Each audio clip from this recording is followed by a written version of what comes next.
So আমরা lecture 2 তে আমরা হচ্ছে কনকারেন্ট ফোর্স সিস্টেম নিয়ে আলাপ আলোচনা শেষ করার পর আমরা হচ্ছে ট্রাসের জয়েন্ট মেথড এবং সেকশন মেথড নিয়ে আমরা আলোচনা করেছিলাম।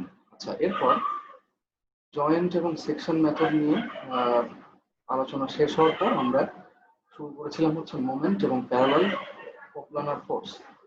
এটা একটা নতুন চ্যাপ্টার, তাই না? মোমেন্ট অ্যান্ড প্যারালাল কোপ্লানার ফোর্সেস, মানে ফোর্সের মোমেন্ট নিয়ে আলাপ আলোচনা আর হচ্ছে প্যারালাল ফোর্স সিস্টেম নিয়ে আলাপ আলোচনা। তো এখানে আমরা প্রথমে অনেকগুলো সংজ্ঞা আমরা দেখেছিলাম, অনেকগুলো ডেফিনিশন, তারপর হচ্ছে ভ্যারি গণনের উপপাদ্য আমরা দেখেছিলাম। আমরা দেখেছিলাম যে ভ্যারি গণনের থিওরেম কাজে লাগালে কত সহজে আমরা ইনক্লাইন্ড ফোর্সের মোমেন্ট নিতে পারি। তাকে কম্পোনেন্টে ভাগ করলে আমরা ইনক্লাইন্ড ফোর্সের মোমেন্ট খুব সহজেই আমরা ক্যালকুলেট করতে পারি যদি ভ্যারি গণনের ফর্মুলাকে কাজে লাগাই। আচ্ছা, তো এরপর আমরা শুরু করেছিলাম হচ্ছে থার্ড লেকচার।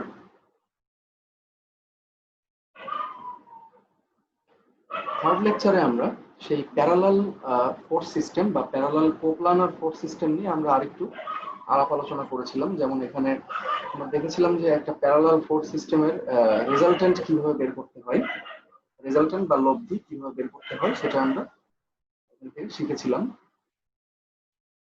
এখানে আরেকটা প্রবলেম দেখেছিলাম এবং আমরা এটাও দেখছিলাম যে যে কোনো একটা বিন্দুর সাপেক্ষে আসলে মোমেন্ট হিসাব করলেই আমরা লব্ধি বের করতে পারি। আচ্ছা, এরপর আমরা হচ্ছে দেখেছিলাম হোয়াট ইজ কাপল বা দ্বন্দ্ব কাকে বলে এবং দ্বন্দ্বের ভ্রামক বা মোমেন্ট অফ এ কাপল। এটা আসলে খুবই গুরুত্বপূর্ণ একটা কনসেপ্ট, সিভিল ইঞ্জিনিয়ারদের জন্য খুবই গুরুত্বপূর্ণ। এটা তাৎপর্য আমরা ব্যাখ্যা করেছিলাম। আমরা বলেছিলাম যে আরসিসিতে বা কনক্রিট স্ট্রাকচারে কনক্রিটের কম্প্রেসিভ ফোর্স এবং স্টিলের টেনসাইল ফোর্স ঠিক এরকম একটা কাপল তৈরি করে এবং এইভাবেই হচ্ছে কনক্রিট স্ট্রাকচার বা আরসিসি স্ট্রাকচার কি করে, এক্সটার্নাল মোমেন্টকে ঠেকায় বা এক্সটার্নাল লোডকে বা মোমেন্টকে রেজিস্ট করে।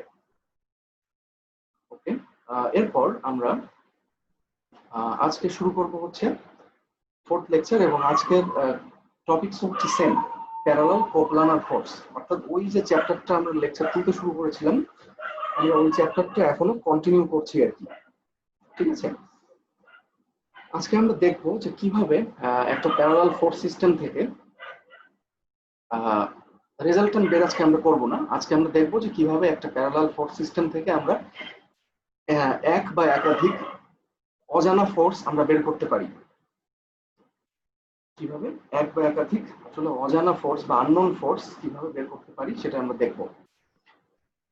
তো দেখেন এখানে বলা হচ্ছে যে find out the support reactions R1 and R2 of the following beam. এখানে একটা বিম দেওয়া আছে, এই বিমের উপরে একটা ইউটিএল আছে, ইউনিফর্মলি ডিস্ট্রিবিউটেড লোড বা বাংলায় বলে সমভাবে বিস্তৃত লোড। ইউটিএল, তো একটা ইউটিএল আছে এখানে।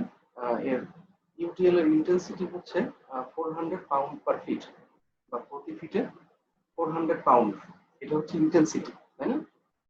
আচ্ছা, তো এখানে দেখেন আরো আছে হচ্ছে কনসেন্ট্রেটেড লোড 4000 পাউন্ড এবং আছে হচ্ছে 6000 পাউন্ড কনসেন্ট্রেটেড লোড এবং এখানে দুইটা সাপোর্ট আছে, একটা হচ্ছে R1 একটা হচ্ছে R2। এখানে হয়তো বা একটা পিন সাপোর্ট থাকতে পারে বা দেখা যাচ্ছে এখানে একটা রোলার সাপোর্ট থাকতে পারে, তাই না? তো সাপোর্টকে না দেখিয়ে আমরা একবারে সাপোর্ট রিঅ্যাকশনকে আমরা এখানে শো করেছি আর কি।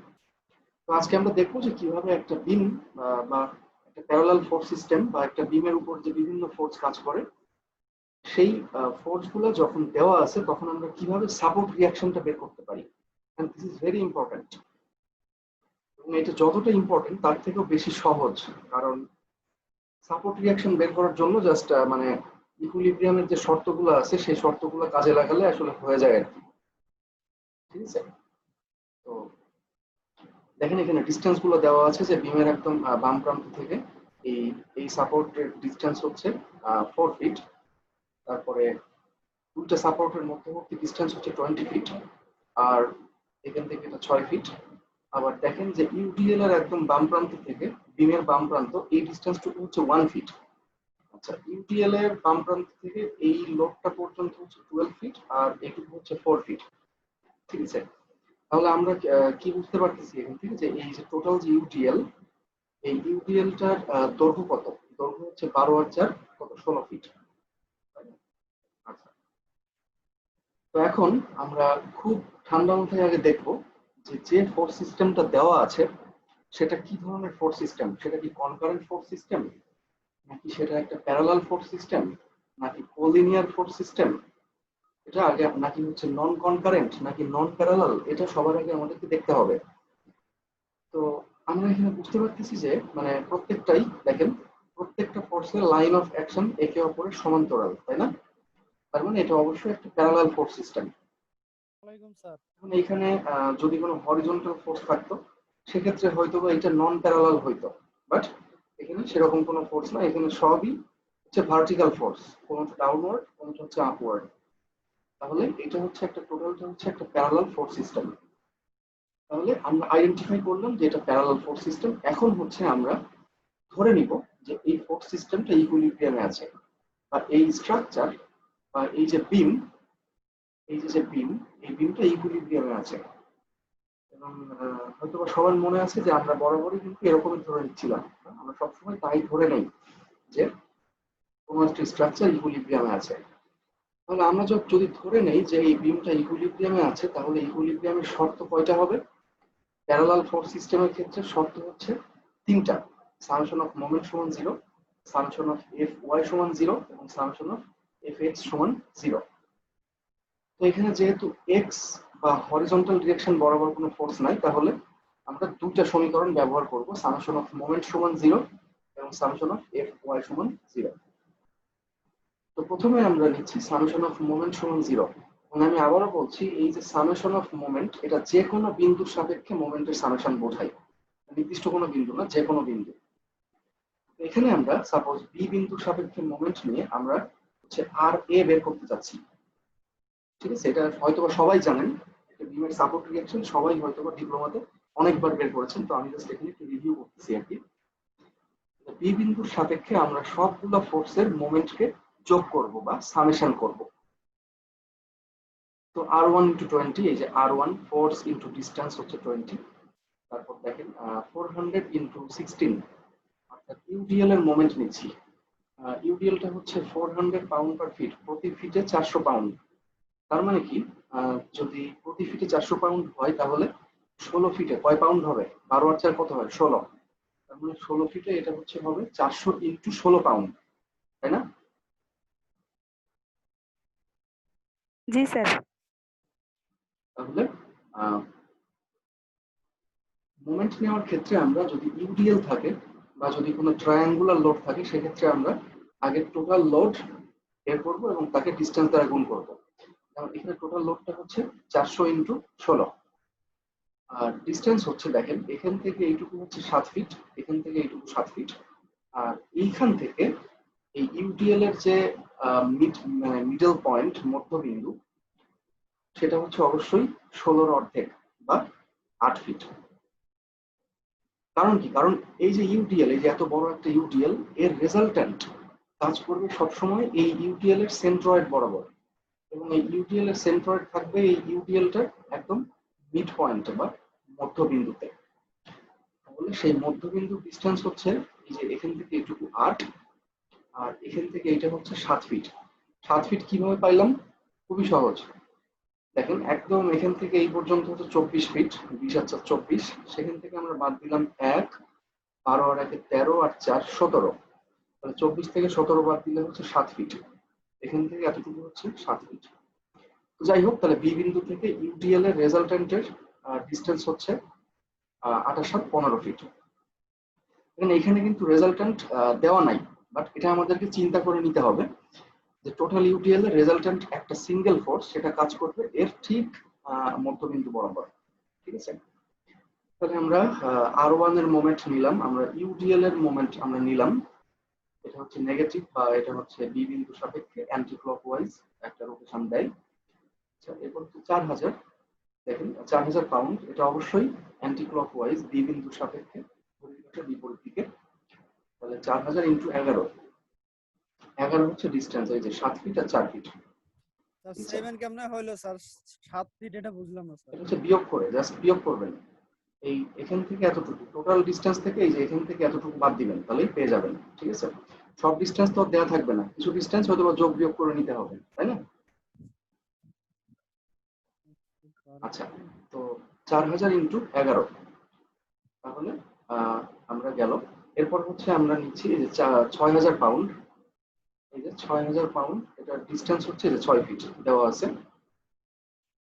তাহলে 6000 ইন্টু 6, এটা হচ্ছে বি বিন্দুর সাপেক্ষে ক্লকওয়াইজ বাই প্লাস। তাহলে সবগুলো ফোর্সের মোমেন্টের সামেশন করা হয়ে গেল। সামেশন মানে যোগফল বা বীজগাণিতিক যোগফল। তাহলে সমান সমান আমরা 0 দিলাম এবং এখান থেকে আমরা খুব সহজে বের করে ফেললাম R1 হচ্ছে এত পাউন্ড, 5200 পাউন্ড। এবং যেহেতু পজিটিভ, সেটা অবশ্যই তাহলে অবশ্যই কি হবে, এটা আপওয়ার্ড হবে। কারণ কি, আমরা দেখেন R1 এর ডিরেকশন আমরা প্রথমে দিয়েছিলাম আপওয়ার্ড, বা অঙ্কে দেওয়া ছিল হচ্ছে আপওয়ার্ড, এবং আমরা ক্যালকুলেশন করে দেখলাম যে এর ভ্যালু হচ্ছে পজিটিভ বা প্লাস, তাই এটা অবশ্যই আপওয়ার্ড হবে। যদি নেগেটিভ হইতো এটা হইতো ডাউনওয়ার্ড। ঠিক আছে, যে কোনো ফোর্সের ক্ষেত্রে যদি আপওয়ার্ড ধরার ফলে ক্যালকুলেশনে আসে মাইনাস, তাহলে ডাউনওয়ার্ড। আর যদি ডাউনওয়ার্ড প্রথমে আমরা চিন্তা করি, যদি ডাউনওয়ার্ড চিন্তা করি এবং ক্যালকুলেশনে আসে হচ্ছে মাইনাস, তার মানে হচ্ছে কি আপওয়ার্ড, একই কথা। ওকে, এরপর আরেকটা যে শর্ত ছিল সামেশন অফ এফ ওয়াই সমান 0, এটা আমরা কাজে লাগাইলাম। এবং যত এফ ওয়াই বরাবর, ওয়াই মানে হচ্ছে ভার্টিক্যাল ডিরেকশন বরাবর যত ফোর্স আছে সবগুলোকে আমরা যোগ বিয়োগ করলাম, এবং এখান থেকে আমরা ইজিলি পেয়ে গেলাম হচ্ছে R2 সমান 11200 পাউন্ড। এই যে R1 এর ভ্যালু এখানে বসাই দিব, R1 এর ভ্যালুটা এখানে বসাই দিলে আমরা পেয়ে যাব। ঠিক আছে, এবং এটাও হচ্ছে আপওয়ার্ড। তাহলে দেখেন যে আমরা খুব সহজেই একটা প্যারালাল ফোর্স সিস্টেম থেকে আমরা অজানা এক বা একাধিক ফোর্স আমরা খুব সহজেই বের করতে পারি। তার জন্য কি করতে হবে, শুধু ধরে নিতে হবে যে সেই সিস্টেমটা ইকুইলিব্রিয়ামে আছে, তাহলে আমরা মানে আননোন ফোর্স বা সাপোর্ট রিঅ্যাকশন যাই বলি আমরা বের করতে পারবো। ঠিক আছে, তো দেখেন ঠিক এরকম একটা সিমিলার প্রবলেম আমরা হোমওয়ার্ক হিসেবে আমরা করবো সবাই বাসায়, যে determine the support reactions R1 and R2 of the following beam. এখানে একটা বিম আছে এবং এখানে আরেকটা প্যারালাল ফোর্স সিস্টেম দেওয়া আছে, এবং এটা আরো সহজ, শুধুমাত্র কনসেন্ট্রেটেড লোড বা পয়েন্ট লোড এখানে আছে। তাহলে এখান থেকে এই দুটো সাপোর্ট রিঅ্যাকশন সবাই বের করবেন। ঠিক আছে, বাসায় প্র্যাকটিস করবেন। আচ্ছা, তো এখানে কারো কোনো সমস্যা আছে?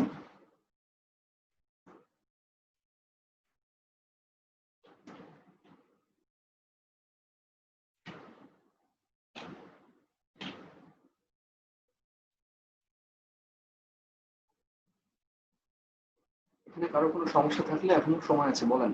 Sir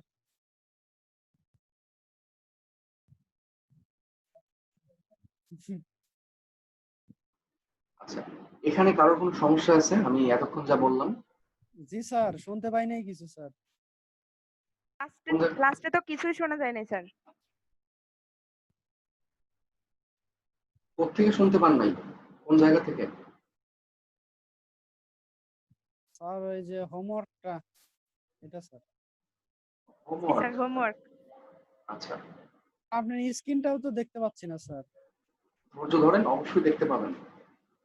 okay sir. আচ্ছা, তো তাহলে এই যে এইটা হচ্ছে একটা হোমওয়ার্ক। ঠিক আছে, দেখেন, এখানে একটা প্যারালাল ফোর্স সিস্টেম দেওয়া আছে, মানে একটা বিম আছে আর কি, বিমের উপরে বিভিন্ন ধরনের পয়েন্ট লোড আছে এবং এটা আরো সহজ। তো এখান থেকে সবাই R1 এবং R2 এই দুটো সাপোর্ট রিঅ্যাকশন বের করবেন।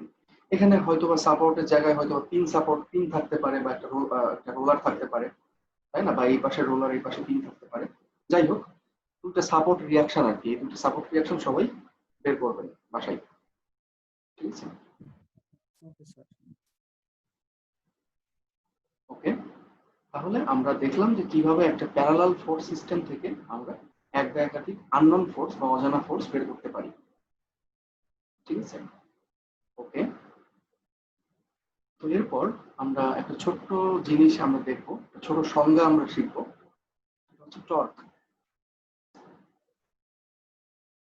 টর্ক এবং এটা হচ্ছে ফেরিসের পেজ নাম্বার 56। তো আমি একটু অবশ্যই বইটা দেখাতে চাচ্ছি। যে এইটা হচ্ছে আমাদের হোমওয়ার্ক আমরা দিলাম। যাই হোক, একটু নিজে করেন, করে একটু মিলাবেন, ঠিক আছে? আচ্ছা, এখন আমরা দেখবো হচ্ছে হোয়াট ইজ টর্ক। টর্ক কাকে বলে সেটা আমরা দেখবো। ও আচ্ছা, আরেকটা ব্যাপার, যে যেটা আমরা মানে সমাধান করলাম ক্লাসে, সেটা হচ্ছে এই এক্সাম্পল। এই যে ফেরিসের পেজ নাম্বার হচ্ছে 56। হ্যাঁ, এই প্রবলেমটা আমরা সমাধান করলাম। সেখানে একটা কথা বলা হয় না, এই যে ইউটিএল, এই ইউটিএলটা হচ্ছে বাস্তব জীবনে কি ধরনের লোড? এটা হচ্ছে সমানভাবে বিস্তৃত অবস্থায় আছে। অর্থাৎ ধরেন যে কেউ একজন ফ্লোরের উপরে সাপোজ শুয়ে আছে, তার মানে কি, তার একদম পা থেকে মাথা পর্যন্ত কিন্তু একটা সমানভাবে একটা বিস্তৃত লোড কাজ করবে, তাই না? এটা হচ্ছে একটা ইউটিএল এর উদাহরণ হইতে পারে। আবার ইউটিএল এর একটা চমৎকার উদাহরণ হচ্ছে ধরেন যে বিমের উপরে যখন আমরা কোনো পার্টিশন ওয়াল তৈরি করি, পার্টিশন ওয়াল যখন বিম বরাবর ঠিক উপরে থাকে, তখন সেই পার্টিশন ওয়ালের লোডও কিন্তু একটা ইউডিএল, তাই না? আচ্ছা, তো যাই হোক, এখন দেখবেন, এখন আমরা দেখবো হচ্ছে হোয়াট ইজ টর্ক। হ্যাঁ, টর্ক এটা খুবই একটা কমন একটা ওয়ার্ড। সিভিল ইঞ্জিনিয়ারিং বা মেকানিক্যাল ইঞ্জিনিয়ারিং সব ক্ষেত্রেই টর্ক খুবই কমন একটা ব্যাপার। টর্ক হচ্ছে সোজা কথায় বলতে গেলে টর্ক হচ্ছে বেন্ডিং মোমেন্ট। একটা বেন্ডিং মোমেন্টকে আমরা বলবো হচ্ছে টর্ক, ঠিক আছে? এই টর্কের সংজ্ঞা দেওয়া আছে, torque is the moment of A force. খুব সহজ, একটা ফোর্সের মোমেন্টই হচ্ছে টর্ক। অন ফোর্সেস মানে একাধিক ফোর্সের মোমেন্টও হতে পারে, এক বা একাধিক, ঠিক আছে? About an Axis of rotation, এটাই হচ্ছে মেন ব্যাপার। একটা অ্যাক্সিস অফ রোটেশনের সাপেক্ষে, তাই না? অর্থাৎ একটা ঘূর্ণন অক্ষের সাপেক্ষে ফোর্সের মোমেন্টকেই বলা হয় টর্ক। একটা ঘূর্ণন অক্ষ মানে যে অক্ষর সাপেক্ষে কোনো একটা বস্তু ঘুরতে থাকে বা ঘুরতে পারে, সেই অক্ষের সাপেক্ষে ফোর্সের মোমেন্ট কি বলা হয়? টর্ক, ঠিক আছে? এটা হচ্ছে টর্কের সংজ্ঞা। এটা আমি লেকচারেও দেখাইছি। তো যাই হোক, এখানে আমি একটু মানে উদাহরণ দিয়ে একটু ব্যাখ্যা করতে চাচ্ছি। দেখেন, এখানে দুইটা গিয়ার আছে। গিয়ার হচ্ছে সাপোজ একটা ইঞ্জিনের দুটা অংশ বা দুটা পার্টস। দেখেন, এখানে একটা হচ্ছে এ গিয়ার, একটা হচ্ছে বি গিয়ার। এবং দেখেন জিনিসটা খুবই ইন্টারেস্টিং, একটু বুঝতে পারলে।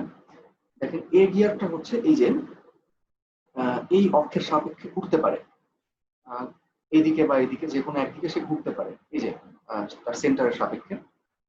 এটাকে বলা হয় শ্যাফট, মানে যার সাপেক্ষে ঘুরতে পারে সেটা হচ্ছে শ্যাফট বা একটা দণ্ড, তার সাপেক্ষে সে ঘুরতে পারে, লাঠি ধরেন। এটা হচ্ছে আরেকটা গিয়ার বি, এবং বি গিয়ারটাও কিন্তু একটা শ্যাফটের সাপেক্ষে ঘুরতে পারে যে কোনো একদিকে। এখন সাপোজ আমরা এই দুইটা গিয়ারের যে সংযোগ স্থল, সেখানে একটা ফোর্স আমরা অ্যাপ্লাই করলাম এফ, ঠিক আছে? তাহলে চিন্তা করেন যে বি গিয়ারের উপরে কি পরিমাণে টর্ক কাজ করবে। বি গিয়ারের উপরে কি পরিমাণ টর্ক কাজ করবে? টর্ক মানে হচ্ছে ফোর্সের মুভমেন্ট, একটা ঘূর্ণন মানে ঘূর্ণায়মান অক্ষের সাপেক্ষে। তাহলে বি বি গিয়ারের উপরে কি পরিমাণ টর্ক কাজ করবে? যেহেতু টর্ক মানে হচ্ছে ফোর্স ইনটু ডিসটেন্স বা মোমেন্ট, তাহলে ফোর্স হচ্ছে এফ আর ডিসটেন্স হচ্ছে টি/2, এই যে বড় হাতে টি/2, অর্থাৎ এফ ইনটু টি/2। এটা হচ্ছে বি গিয়ারের উপরে এই পরিমাণ টর্ক কাজ করছে। আবার একইভাবে দেখেন, যদি একটু উল্টাভাবে চিন্তা করি আমরা, যে এই বি গিয়ারটা হচ্ছে এ গিয়ারের উপরে এইদিকে একটা এফ দিচ্ছে, এই ফোর্স দিচ্ছে একটা, তাহলে এই ফোর্স কিন্তু বি গিয়ারের উপরও কাজ করে, আবার এ গিয়ারের উপরও কিন্তু কাজ করতেছে, তাই না? দুইটা গিয়ারের উপর এটা কাজ করছে। তাহলে এ গিয়ারের উপরে কি পরিমাণ টর্ক কাজ করবে? একই জিনিস, ফোর্স ইনটু ডিসটেন্স। ফোর্স হচ্ছে এফ, আর এক্ষেত্রে ডিসটেন্স হচ্ছে এই যে ঘূর্ণায়মান অক্ষ থেকে এই ফোর্সের লম্ব দূরত্ব, অর্থাৎ ছোট হাতের d/2। স্যার ফোর্সটা আমরা কিভাবে প্রয়োগ করতেছি স্যার? না, এখানে ফোর্স আমরা বের করছি না, জাস্ট ধরছি যে একটা ফোর্স এখানে কাজ করতেছে। হ্যাঁ, কারণ কি, যে দেখেন দুইটা কিভাবে টর্ক, স্যার কাজ করতেছে ফোর্সটা? দেখেন দুইটা টর্ক যখন একে অপরের সংস্পর্শে থেকে ঘুরতে থাকবে, তখন কি একটা গিয়ার আরেকটা গিয়ারের উপরে কি ফোর্স দিবে না? নাকি? অবশ্যই দিবে। ধরেন যে এই জি স্যার দিবে। এই গিয়ারকে যদি টাচ করে ঘুরতে থাকে এভাবে, তাহলে অবশ্যই একটা ফোর্স এদিকে অ্যাপ্লাই হবে। এবং দেখেন এই ফোর্সের কারণে বি গিয়ারটা ঘুরবে হচ্ছে ঘড়ির কাঁটার বিপরীত দিকে এবং এ গিয়ার ঘুরবে ঘড়ির কাঁটার দিকে, তাই না? এখানে স্পেশালি টর্ক বলা হচ্ছে, এখানে কিন্তু আমরা মোমেন্ট বলছি না, বা এখানে মোমেন্ট বললেও সেটা ভুল হবে না। তাহলে একটা ফোর্সের মোমেন্টই হচ্ছে টর্ক। তাহলে আমার এখন কোশ্চেন হচ্ছে যে আমরা তাহলে একটু আগে যে যে এতগুলো ফোর্সের আমরা মোমেন্ট নিলাম, অর্থাৎ দেখাচ্ছি কোথায় গেল,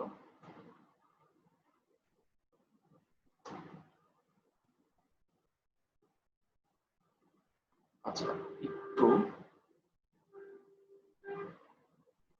তাহলে যা বলছিলাম যে তাহলে এই যে এতগুলো আমরা মোমেন্ট একটু আগে নিলাম, যে একটা বিন্দু সাপেক্ষে একটা ফোর্সের মোমেন্ট, তাহলে এগুলোকে আমরা টর্ক কেন বলবো না? কারণ দেখেন এই মোমেন্ট কিন্তু সরাসরি কিন্তু রোটেশন সৃষ্টি করছে না, করছে? এই যে এই ৬,০০০ পাউন্ড এই ফোর্সের জন্য কি এই বিমটা কি ঘুরতেছে? ঘুরছে না কিন্তু, না স্যার, ঘুরছে না। তাই না? এই কারণে এটাকে আমরা নর্মাল বেন্ডিং মোমেন্ট বা মোমেন্ট বলছি। এবং এই যে গিয়ারের যে এক্সাম্পলটা আমরা দিলাম, এটাকে আমরা হচ্ছে কি বলছি, টর্ক বলছি। টর্ক হচ্ছে একটা স্পেশাল ধরনের মোমেন্ট, এখানে আমরা মোমেন্ট বলতে পারি, কোনো সমস্যা নেই, ঠিক আছে? যেখানে দুটা বস্তু মানে সরাসরি ঘুরতে থাকবে কোনো একটা অক্ষের সাপেক্ষে, কোনো একটা রেখার সাপেক্ষে, তখন সেক্ষেত্রে আমরা বলবো হচ্ছে টর্ক, ঠিক আছে? তাহলে দেখেন এখান থেকে আমরা দেখতে পারি যে কোনো একটা গিয়ার যত বড় হয় তার উপরে তত বেশি পরিমাণ টর্ক কাজ করে। কারণ কি, এফ ইন্টু ডি/2 বড়, এই যে এইটা বড় নাকি হচ্ছে এইটা বড়, কোনটা বড়? অবশ্যই যে বড় হাতের ডি যেটা এটা বড়, তাই না? দেখাই যাচ্ছে। অর্থাৎ জি যে স্যার। গিয়ার যত বড় সেই গিয়ারের উপরে টর্ক তত বেশি কাজ করবে। যাই হোক, এটা আসলে আমাদের বোঝার কোনো বিষয় না, এটা হচ্ছে মেনলি মেকানিক্যাল ইঞ্জিনিয়ারদের ব্যাপার। অর্থাৎ মেকানিক্যাল ইঞ্জিনিয়ার হচ্ছে ইঞ্জিনের মধ্যে বিভিন্ন পার্টস বা বিভিন্ন গিয়ার নিয়ে যখন কাজ করে তখন তারা এই ধরনের টর্ক এই জিনিসগুলো নিয়ে তারা মানে কাজ করে আর কি, বা তারা হিসাব নিকাশ করে। তাহলে তাহলে আমরা টর্ক সম্পর্কে জানলাম, ঠিক আছে? আচ্ছা, এটা কি সবাই বুঝতে পারছেন? জি স্যার। জি স্যার, বুঝতে পারছি। বিষয়টা হলো স্যার, ফোর্সের জন্য যদি কোনো বস্তু ঘোরে বা ঘূর্ণন তৈরি হয় সেটা হলো টর্ক, আর যেটা মানে পরিবর্তন হয় সেটা হলো মোমেন্ট, তাই তো স্যার? পরিবর্তন, পরিবর্তন না, পরিবর্তন কথাটা আসলে মানে হইলো না। আচ্ছা। মানে সোজা কথা হচ্ছে ঘূর্ণন প্রবণতা তৈরি করলেই সেটা হ্যাঁ হচ্ছে হ্যাঁ। মোমেন্ট, ঠিক আছে? জি। টর্কও কিন্তু একটা মোমেন্ট, এটা ভুললে কিন্তু হবে সেটা না। তো, হ্যাঁ হ্যাঁ। সেটা হচ্ছে সরাসরি একটা অক্ষের সাপেক্ষে ওকে ঘুরতে স্যার। থাকে তখন আমরা টর্ক বলি, ঠিক আছে? আর যদি সরাসরি ঘূর্ণন সৃষ্টি না হয় তখন আমরা টর্ক বলি না, দ্যাটস ইট, ঠিক আছে? Okay sir, clear. আচ্ছা, তো আমরা মোমেন্ট এবং প্যারালাল কোপ্লানার ফোর্স নিয়ে অনেক আলাপ আলোচনা করলাম। তো এই চ্যাপ্টারটা আমরা এখানেই শেষ করছি। এখন আমরা একটা নতুন চ্যাপ্টার শুরু করব, এটা হচ্ছে ফ্লেক্সিবল কর্ডস, ঠিক আছে? ফ্লেক্সিবল কর্ডস, এবং এই জিনিসটা খুব গুরুত্বপূর্ণ আর কি, সবকিছুই গুরুত্বপূর্ণ। যাই হোক, তো ফেরিসের বইয়ের পেজ নাম্বার 92, অবশ্যই এই যে বইয়ের রেফারেন্স গুলো একটু দেখবেন, ঠিক আছে? যদি বইয়ের রেফারেন্স নাও দেওয়া থাকে তাও লেকচারের কোনো একটা জিনিস অবশ্যই সবাই বইতে দেখবেন, তাহলে আরো ভালোভাবে এগুলোকে বুঝতে পারবেন আর কি। ওকে, তাহলে দেখেন আমরা একটু বইটা দেখাচ্ছি।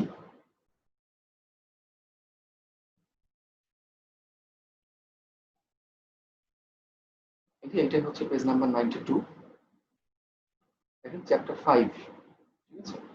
চ্যাপ্টার 5 হচ্ছে ফ্লেক্সিবল কর্ডস। সবাই একটু মনোযোগ সহকারে শুনেন। ফ্লেক্সিবল কর্ড, কর্ড মানে হচ্ছে তার, ক্যাবল বা ওয়্যার, মানে তারকে আমরা ইংলিশে বলি হচ্ছে কর্ড বা ক্যাবল বা ওয়্যার, ঠিক আছে? ফ্লেক্সিবল, ফ্লেক্সিবল কেন বলা হচ্ছে? কারণ এমন তার নিয়ে আলাপ আলোচনা করব যে তারগুলো হচ্ছে কি করতে পারে, যে তারগুলো বিকৃত হইতে হইতে পারে, তাই না? যেমন সাপোজ হচ্ছে ধরেন যে ওই যে আমরা বড় বড় ইলেকট্রিক্যাল ট্রান্সমিশন লাইন থেকে ধরেন যে একটা ইলেকট্রিক্যাল ট্রান্সমিশন লাইন থেকে পরবর্তী লাইনে ওই যে বিশাল লম্বা তার যে আর কি ঝুলে থাকে, ওগুলো কিন্তু ফ্লেক্সিবল কর্ড, তাই না? তারপর ধরুন যে সাসপেনশন ব্রিজ, তাই না? আমরা জি স্যার। সবাই সাসপেনশন ব্রিজ কি আমরা সবাই দেখেছি? সাসপেনশন ব্রিজ সবাই নাম শুনেছেন বা দেখেছেন সবাই? তার নাম তো শুনি নাই স্যার স্যার। বল, মানে মেবি দেখছি, ঝুলন্ত, হয়তো নামটা জানতাম না। জি স্যার, ঝুলন্ত ব্রিজ। হ্যাঁ, ঝুলন্ত ব্রিজই হচ্ছে সাসপেনশন ব্রিজ, রাইট। ও ঠিক আছে। জি স্যার, দেখছি তো এটা। তো যাই হোক, মানে আজকাল আর কি মানে ইন্টারনেটের জন্য আমাদের জীবন অনেক সহজ হয়ে গেছে আর কি। আমি একটু স্যার দেখাই দিচ্ছি। ফ্লেক্সিবল পাইপ স্যার ইউজ করছি অনেক। আচ্ছা দেখেন, দেখাচ্ছি সবাইকে। গুগলে সার্চ দিয়ে আমি দেখতে পাচ্ছি এখানে অসংখ্য পরিমাণে আমরা সাসপেনশন ব্রিজ দেখতে পাচ্ছি। যেমন ধরুন যে এইটা একটা সাসপেনশন ব্রিজ, তাই না?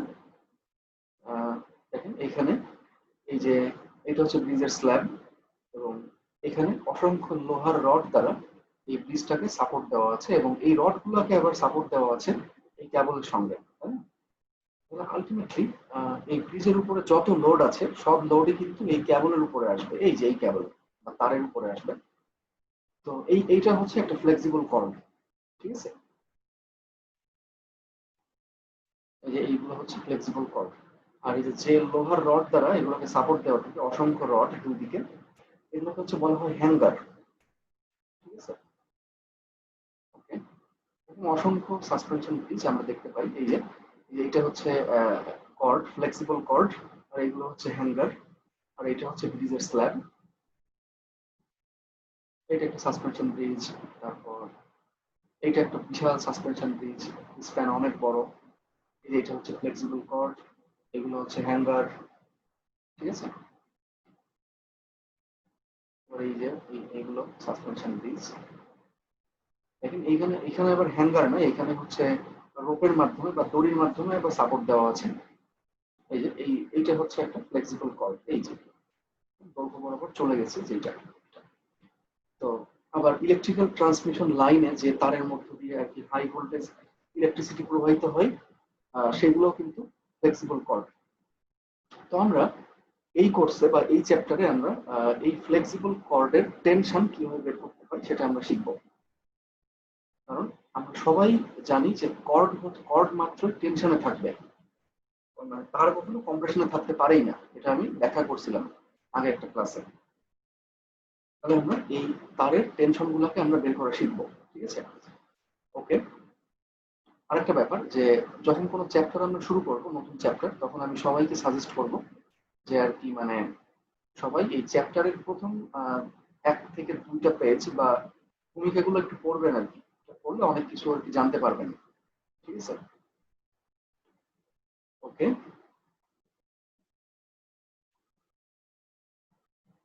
তাহলে flexible cords in real life যা বললাম সেটা। ফ্লেক্সিবল কর্ড দুই ধরনের হয়, this is very important. Parabolic cord এবং হচ্ছে ক্যাটেনারি কর্ড। প্যারাবোলিক এবং হচ্ছে ক্যাটেনারি।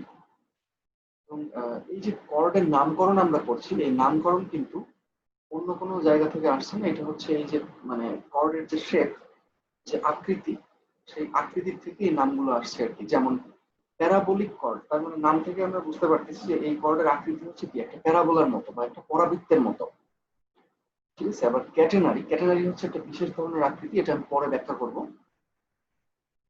প্রথমে আমরা আলোচনা করব হচ্ছে প্যারাবোলিক কর্ড নিয়ে, ঠিক আছে? প্যারাবোলিক কর্ড মানে যে কর্ডের আকৃতি, মানে লোড আসার পর যে কর্ডের আকৃতি একটা প্যারাবোলার মতো হয়। আমরা সবাই কি প্যারাবোলা সম্পর্কে কম বেশি জানি? জি স্যার, জানি। স্যার জানি অল্প অল্প। আমরা সবাই জানি যে ধরেন যে যদি দুটা অ্যাক্সিস এরকম হয়, একটা হচ্ছে এক্স অ্যাক্সিস, একটা হচ্ছে ওয়াই অ্যাক্সিস, তাহলে সাপোজ ধরেন যে এইটাই হচ্ছে একটা প্যারাবোলা। প্যারাবোলা, এই প্যারাবোলার সমীকরণ হচ্ছে y² সমান 4a ইন্টু এক্স, যেখানে a হচ্ছে একটা ধ্রুবক। যাই হোক, এত মানে জ্যামিতির দিকে আমরা যাব না। প্যারাবোলা এরকম হতে পারে, আবার দেখা যাচ্ছে ওয়াই অক্ষের সাপেক্ষে এইভাবে থাকতে পারে, তাই না, এইভাবেও থাকতে পারে। তো যখন কোনো একটা কর্ডের আকৃতি প্যারাবোলার মতো হয় তখন তাকে বলা হয় হচ্ছে প্যারাবোলিক কর্ড। এবং সবসময় মনে রাখবেন যে এই যে কর্ড নিয়ে আমরা স্টাডি কেন করব, কারণ হচ্ছে কর্ডের উপরে বিভিন্ন ধরনের লোড আসে। যেমন সাসপেনশন ব্রিজে কিন্তু যে ভেহিকেল বা যে পেডেস্ট্রিয়ান যদি চলাচল করে ব্রিজের উপর দিয়ে, তাহলে সেই লোডগুলো কিন্তু ওই ফ্লেক্সিবল কর্ডের উপরেই কিন্তু আসবে। আবার ইলেকট্রিক্যাল ট্রান্সমিশন লাইন, সেখানে যে মানে বিশাল লম্বা যে তারের যে ওজন, যে নিজস্ব ওজন, এটা কিন্তু অনেক হিউজ একটা ওজন। ওই নিজস্ব ওজনটাও কিন্তু তার বরাবর কাজ করে, তাই না? তো এই যে লোড গুলো যে আসছে, এই লোডের কারণে তারের মধ্যে কিছু টেনশন তৈরি হয়, অর্থাৎ ইন্টারনাল কিছু ফোর্স বা টেনশন তৈরি হয়। সেই ফোর্স গুলোকে আমাদেরকে অবশ্যই জানতে হবে, কারণ ইঞ্জিনিয়ার হিসেবে যখন কোনো কর্ড আমাদেরকে ডিজাইন করতে বলবে তখন আমাদেরকে এই ফোর্স অবশ্যই জানতে হবে। তো এই কারণে আমরা আর কি ফ্লেক্সিবল কর্ড নিয়ে স্টাডি করব। আমি কি প্র্যাকটিক্যাল অ্যাপ্লিকেশনকে একটু বললাম, কারণ প্র্যাকটিক্যাল অ্যাপ্লিকেশন না জানলে কোনো কিছু আসলে স্টাডি করতে আমাদের ভালো লাগার মানে কথাই না, ভালো লাগবে না। ওকে, তো দেখেন এখানে একটা প্যারাবোলিক কর্ড আছে। তো এখানে বেশ কয়েকটা জিনিস আমরা এখানে দেখানো হয়েছে, যেমন যেমন এখানে একটা লোড দেখানো হয়েছে ইউটিএল, অর্থাৎ ধরেন যে একটা প্যারাবোলিক কর্ড, তার উপরে একটা ব্রিজের লোড আসছে ইউটিএল হিসেবে সাপোজ, এবং এটা লোডের ইন্টেন্সিটি হচ্ছে ডাব্লিউ, ঠিক আছে। তারপর এই যে প্যারাবোলিক কেবলের স্যাগ, স্যাগ হচ্ছে ছোট হাতের টি। স্যাগ মানে হচ্ছে দেখেন তারটা যতটুকু ঝুলে আছে আর কি, অর্থাৎ এই তারের একদম হাইয়েস্ট পয়েন্ট এবং একদম লোয়েস্ট পয়েন্ট, এই দুটো পয়েন্টের মধ্যে যে ভার্টিক্যাল ডিসটেন্স, এটাই হচ্ছে স্যাগ ডি, এটাকে বলা হয় স্যাগ। এই যে স্যাগ। এরপর দেখেন যে কোনো পয়েন্টে যদি আমরা একটা স্পর্শক অঙ্কন করি, যে কোনো বিন্দুতে যদি একটা স্পর্শক আমরা অঙ্কন করি, তাহলে আমরা সেই বিন্দু আমরা একটা স্লোপ পাবো, এবং সেই স্লোপটা হচ্ছে থিটা, ঠিক আছে। মানে এক একটা বিন্দুতে স্লোপ হবে এক এক রকম। আচ্ছা, এই দুটো হচ্ছে সাপোর্ট। সাপোর্টের মাধ্যমে একটা কর্ডকে এভাবে সাসপেন্ডেড অবস্থায় রাখা আছে বা ঝুলন্ত অবস্থায় রাখা আছে। এবং এই এল হচ্ছে স্প্যান লেন্থ। এই যে একটা সাপোর্ট থেকে আর একটা সাপোর্টের যে হরিজন্টাল ডিসটেন্স এল, এটা হচ্ছে স্প্যান লেন্থ বলে, বা স্প্যান। এই যে এটা হচ্ছে স্প্যান এল। এখন আমরা কয়েকটা ফর্মুলা আগে জানবো, এবং এই প্রত্যেকটা ফর্মুলা আমি প্যারিসের বই থেকে নিয়েছি। যেমন একটা ফর্মুলা হচ্ছে এইটা, F is equal to q square plus w square x square to the power half। আমরা জানি টু দি পাওয়ার হাফ মানে হচ্ছে টোটালটার উপর একটা রুট ওভার আছে, তাই না? রুট ওভারও যা, আবার টু দি পাওয়ার হাফও তাই। জি স্যার। এটা হচ্ছে একটা সমীকরণ। এখন এই প্রত্যেকটা যে সিম্বল, প্রতীক, এই সিম্বল গুলো অর্থ আসলে জানতে হবে। যেমন এফ, এফ হচ্ছে যে কোনো বিন্দুতে tension, tension of cord at any abscissa X. Abscissa, abscissa মানে হচ্ছে ভুজ, আর অর্ডিনেট মানে হচ্ছে কোটি। আমি মোটামুটি জানি যে সবাই হয়তো ভুজ কোটি এই জিনিসগুলো জানেন, তাই না? ভুজ হচ্ছে এক্স, এক্স অক্ষ বরাবর জি স্যার মানকে জানি। বলা হয় ভুজ, আবার উভয় অক্ষ বরাবর মানকে বলা হয় কোটি। ওকে। তো ভুজের ইংরেজি হচ্ছে অ্যাবসিসা, আর কোটির ইংলিশ হচ্ছে অর্ডিনেট। যাই হোক, যে কোনো অ্যাবসিসা এক্স এ ক্যাবলের টেনশন হচ্ছে বা কর্ডের টেনশন হচ্ছে এফ। কর্ড আর ক্যাবল একই ঘটনা। সাপোজ ধরেন যে এখন আমরা এই যে এই বিন্দুতে আমরা টেনশন বের করবো, যে এই বিন্দু, তাহলে এখন এক্স এর মান কত হবে? এক্স এর মান হচ্ছে হবে এই বিন্দু থেকে এই যে যে মানে কর্ডের যে মধ্যবিন্দু, সরি মধ্যবিন্দু না, মানে সবচেয়ে নিচের যে বিন্দু, এই বিন্দুর মানে হরিজন্টাল ডিসটেন্স, এটাই হবে হচ্ছে এক্স। সাপোজ আমরা এই বিন্দুতে আমরা টেনশন বের করতে চাচ্ছি, তাহলে এক্স হবে এখন কোনটা? এই বিন্দু থেকে এই যে এইটুকু যে ডিসটেন্স, এই যে হরিজন্টাল ডিসটেন্স, এটাই হবে হচ্ছে এক্স। এখন একটা কথা না বললেই নয়, যে এই যে সূত্রগুলো দেখতেছেন, এই যে এই সূত্র, প্রত্যেকটা সূত্র যখন তৈরি করা হয়েছে, যখন বের করা হয়েছে, তখন ধরে নেওয়া হয়েছে যে আমরা এক্স এবং ওয়াই হিসাব করব হচ্ছে এই ক্যাবলের যে সবচেয়ে লোয়েস্ট পয়েন্ট বা সবচেয়ে যে নিচের বিন্দু, সেই বিন্দু থেকে। যেমন ধরেন যে কোনো একটা কেবল এভাবে আছে, তাহলে আমরা এক্স হিসাব করব কোন জায়গা থেকে, একদম যে নিচের বিন্দু সেই বিন্দু থেকে আমরা এক্স হিসাব করব। সাপোজ এখন আমরা এই যে এই বিন্দুতে আমরা টেনশন বের করতে যাচ্ছি, বা আমরা জানতে চাচ্ছি যে এই বিন্দুতে তারটা কতটুকু টানে আছে বা টেনশনে আছে, তাই না? তাহলে এক্স এর মান কত হবে? এই যে এই বিন্দু থেকে একদম যে মূল বিন্দু, এই মূল বিন্দু পর্যন্ত যে হরিজন্টাল ডিস্টেন্স, horizontal distance এটাই হবে হচ্ছে এক্স, তাই না? আবার যখন আমরা যদি এই বিন্দুতে আমরা টেনশন বের করতে চাই, তখন এক্স এর মান হবে অনেক ছোট, এখান থেকে এতটুকু হবে হচ্ছে এক্স। তো যখন আমরা যে বিন্দু নিয়ে কাজ করব, তখন সেই বিন্দুর হরিজন্টাল ডিস্টেন্সটাই হবে হচ্ছে এক্স, ঠিক আছে? এবং এটাকে আমরা বলবো হচ্ছে মূল বিন্দু। কারণ আমরা জানি যে একটা গ্রাফের, এই যে একটা গ্রাফের মূল বিন্দু হচ্ছে যে বিন্দু থেকে এক্স এবং ওয়াই এর মান বা স্থানাঙ্ক হিসাব করা হয়। তাহলে প্যারাবোলিক কেবলের ক্ষেত্রে মূল বিন্দু হচ্ছে কেবলের সবচেয়ে লোয়েস্ট পয়েন্ট, এটা।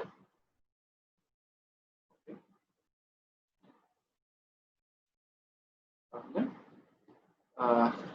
এখানে কিউ হচ্ছে বড় হাতের কিউ। বড় হাতের কিউটা হচ্ছে এই যে যে এতক্ষণ ধরে যে বললাম মূল বিন্দু বা লোয়েস্ট পয়েন্ট, এই লোয়েস্ট পয়েন্টে কেবলের যে টেনশন, সেটাই হচ্ছে Q. Tension at the lowest point. ও আচ্ছা, ডাব্লিউ হচ্ছে লোডের ইন্টেন্সিটি, আমি একটু আগে বললাম ইউটিএল এর ইন্টেন্সিটি হচ্ছে ডাব্লিউ। আর এক্স হচ্ছে যে কোনো ডিস্টেন্স, যে কোনো দূরত্ব এক্স। এরপর এফ প্রাইম, এফ প্রাইম হচ্ছে ম্যাক্সিমাম টেনশন, ঠিক আছে? এফ প্রাইম হচ্ছে ম্যাক্সিমাম টেনশন। এখন আমাদেরকে বুঝতে হবে যে একটা কেবলের কোথায় ম্যাক্সিমাম টেনশন তৈরি হয়।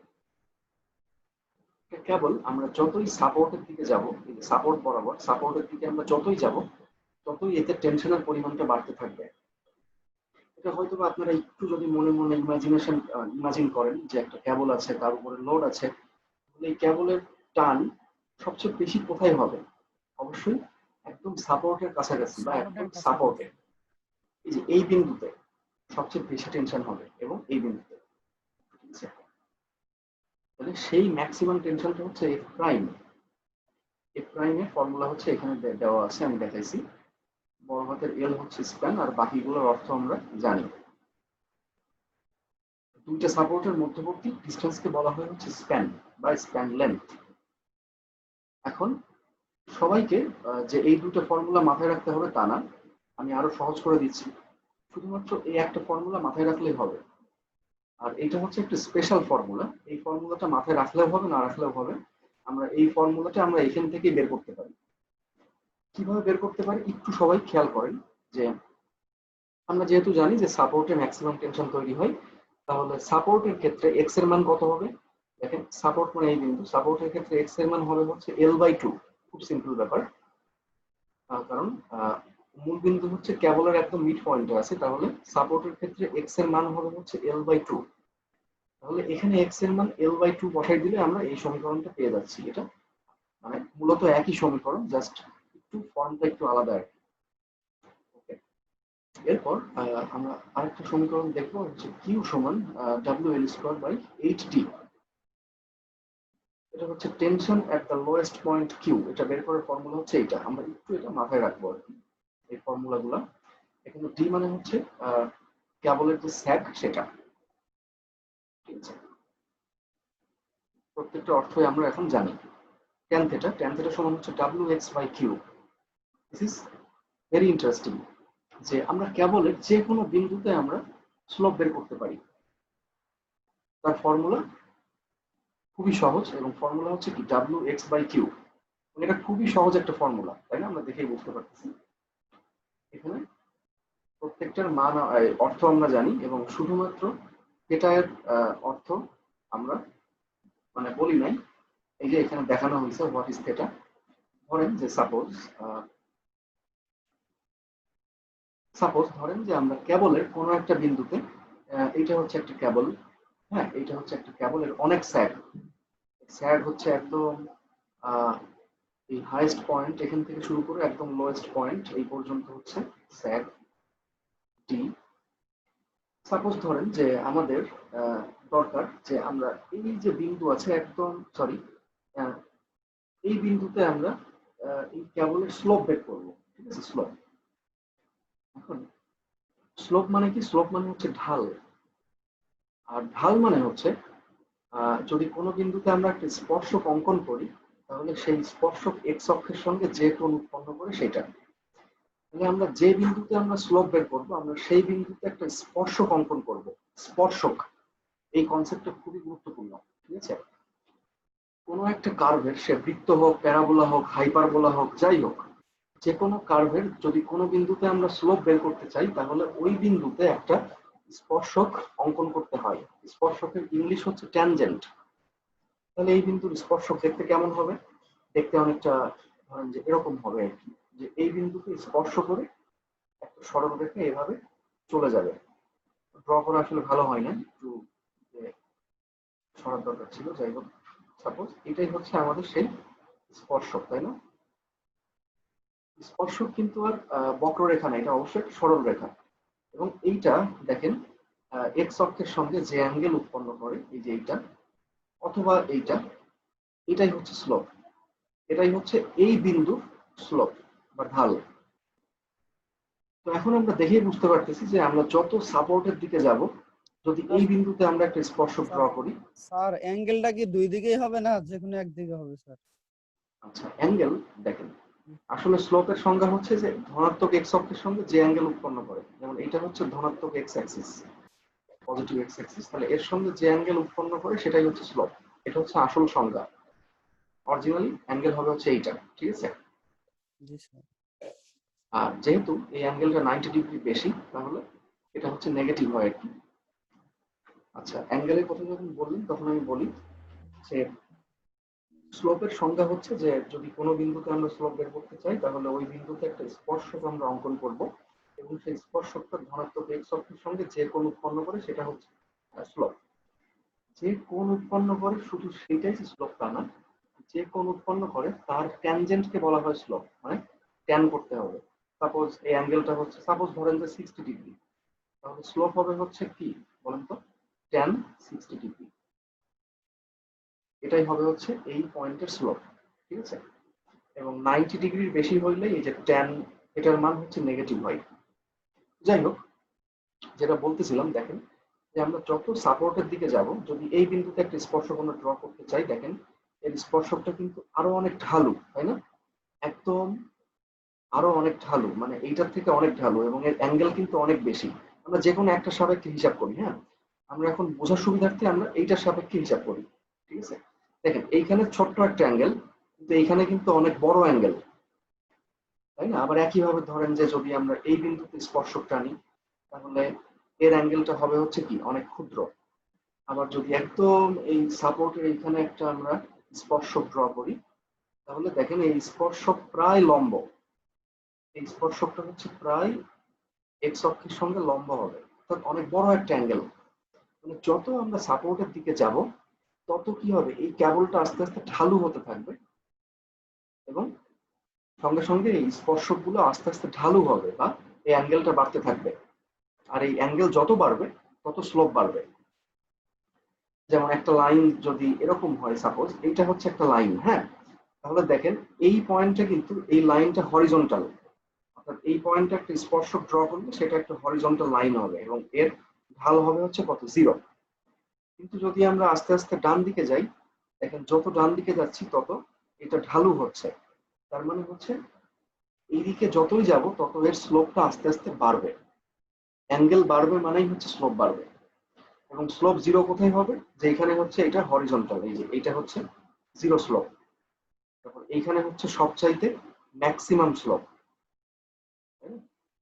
তো আমরা যে কোনো বিন্দুতে আমরা কেবলের স্লোপ বের করতে পারি আমরা হচ্ছে এই ফর্মুলার মাধ্যমে, এই যে tan θ সমান wx/q।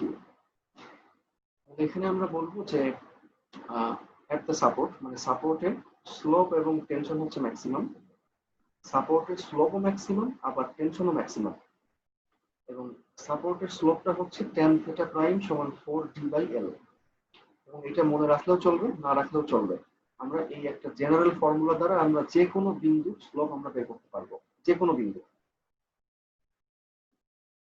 ওকে, তাহলে এইগুলো হচ্ছে প্যারাবোলিক কেবলের ফর্মুলা। ঠিক আছে? এইগুলো সবাই একটু মাথায় রাখবেন অন্তত কিছু না হলেও এইটা মাথায় রাখতে হবে, এইটা এবং এইটা, এই তিনটা ফর্মুলা। এখন আমরা একটা ছোট্ট প্রবলেম দেখবো, একটা এক্সাম্পল দেখবো যে আমরা কিভাবে একটা প্যারাবোলিক ক্যাবলের বিভিন্ন পয়েন্টে আমরা টেনশন বা স্লোপ এই জিনিসগুলো বের করতে পারি। ঠিক আছে, ওকে। তার আগে একটু বইতে যাব, এই বই থেকে দেখাই দিচ্ছি জিনিসগুলো। দেখেন প্যারাবোলিক ফ্লেক্সিবল কর্ড যে পেজে শুরু হয়েছে, ওই পেজে একটা সাসপেনশন ব্রিজের একটা ফিগার ড্র করা আছে। এখানে বলা আছে এগুলো হচ্ছে হ্যাঙ্গার, এবং এটা হচ্ছে একটা প্যারাবোলিক কেবল। এবং একটা প্যারাবোলিক কেবলের যে কোনো জায়গা থেকে যে কোনো বিন্দু থেকে কেটে নিয়ে বা সেকশন নিয়ে এই ফর্মুলাগুলো কিন্তু তৈরি করা হচ্ছে। এটা আমাদেরকে না বুঝলেও হবে, যে কোনো বিন্দুতে সেকশন নিয়ে এই যে ফর্মুলাগুলো এটা বের করছে আর কি। এইটা একটা ফর্মুলা আমি দেখাইলাম কেবল, এটা একটা ফর্মুলা, এটা একটা ফর্মুলা, এটা একটা, ঠিক আছে, আবার এইটা একটা ফর্মুলা। এখন আমরা দেখবো হচ্ছে যে এই প্রবলেমটা এক্সাম্পল নাম্বার 55। তবে এইখানে প্রবলেমটা অনেক সিম্পল। এই প্রবলেমের সঙ্গে আমি নিজে আরো 2-3টা জিনিস অ্যাড করেছি আর কি, বোঝার সুবিধার্থে সবার। তাহলে এই প্রবলেমটা কোথায় আছে? Page number 94। হ্যাঁ, সবাই একটু দেখে নিয়ে নাও। ঠিক আছে স্যার। পেজ 94।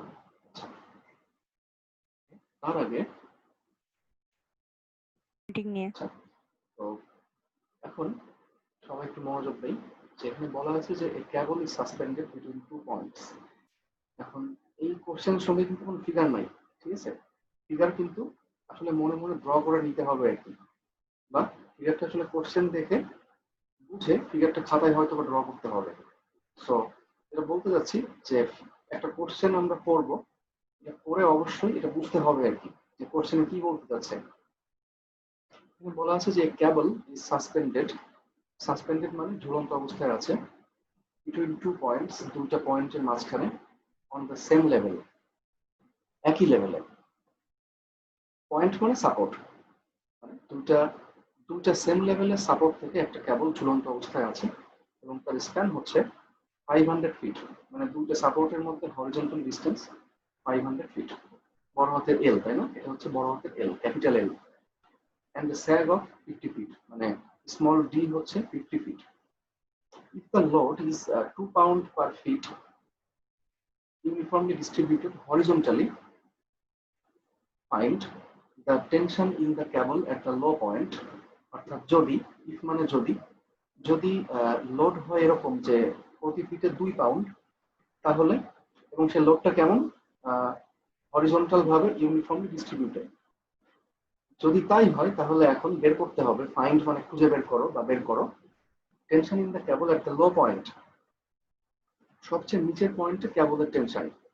এবং এখানে লো পয়েন্ট বলতে এখানে বোঝানো হয়েছে লোয়েস্ট পয়েন্ট। বইতে এভাবে লেখা আছে তাই আমিও লিখছি, বাট লো বলতে এখানে বোঝানো হচ্ছে লোয়েস্ট, মানে সবার নিচের পয়েন্ট।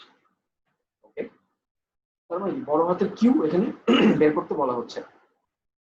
এরপর দ্য ম্যাক্সিমাম টেনশন, সর্বোচ্চ tension, the slope of cable at the supports, সাপোর্টের কেবলের স্লোপ, অর্থাৎ স্পর্শক একে যেটা বের করতে হয় ট্যান থিটা, ওইটা। এরপর দেখেন বইতে হচ্ছে এই তিনটা আছে, আমি অ্যাড করেছি এই ডি এবং E. Tension in cable at a point 200 feet leftward of lowest point, মানে কেবলের টেনশন একটা পয়েন্টে, এবং সেই পয়েন্টটা কোথায়, 200 ফিট বাম দিকে আছে। লেফটওয়ার্ড মানে বাম দিকে। কার বাম দিকে আছে? লোয়েস্ট পয়েন্টের বাম দিকে আছে, মানে লোয়েস্ট পয়েন্টের 200 ফিট বাম দিকে যে পয়েন্ট আছে সেই পয়েন্টে কেবলের টেনশন বের করতে বলা হচ্ছে।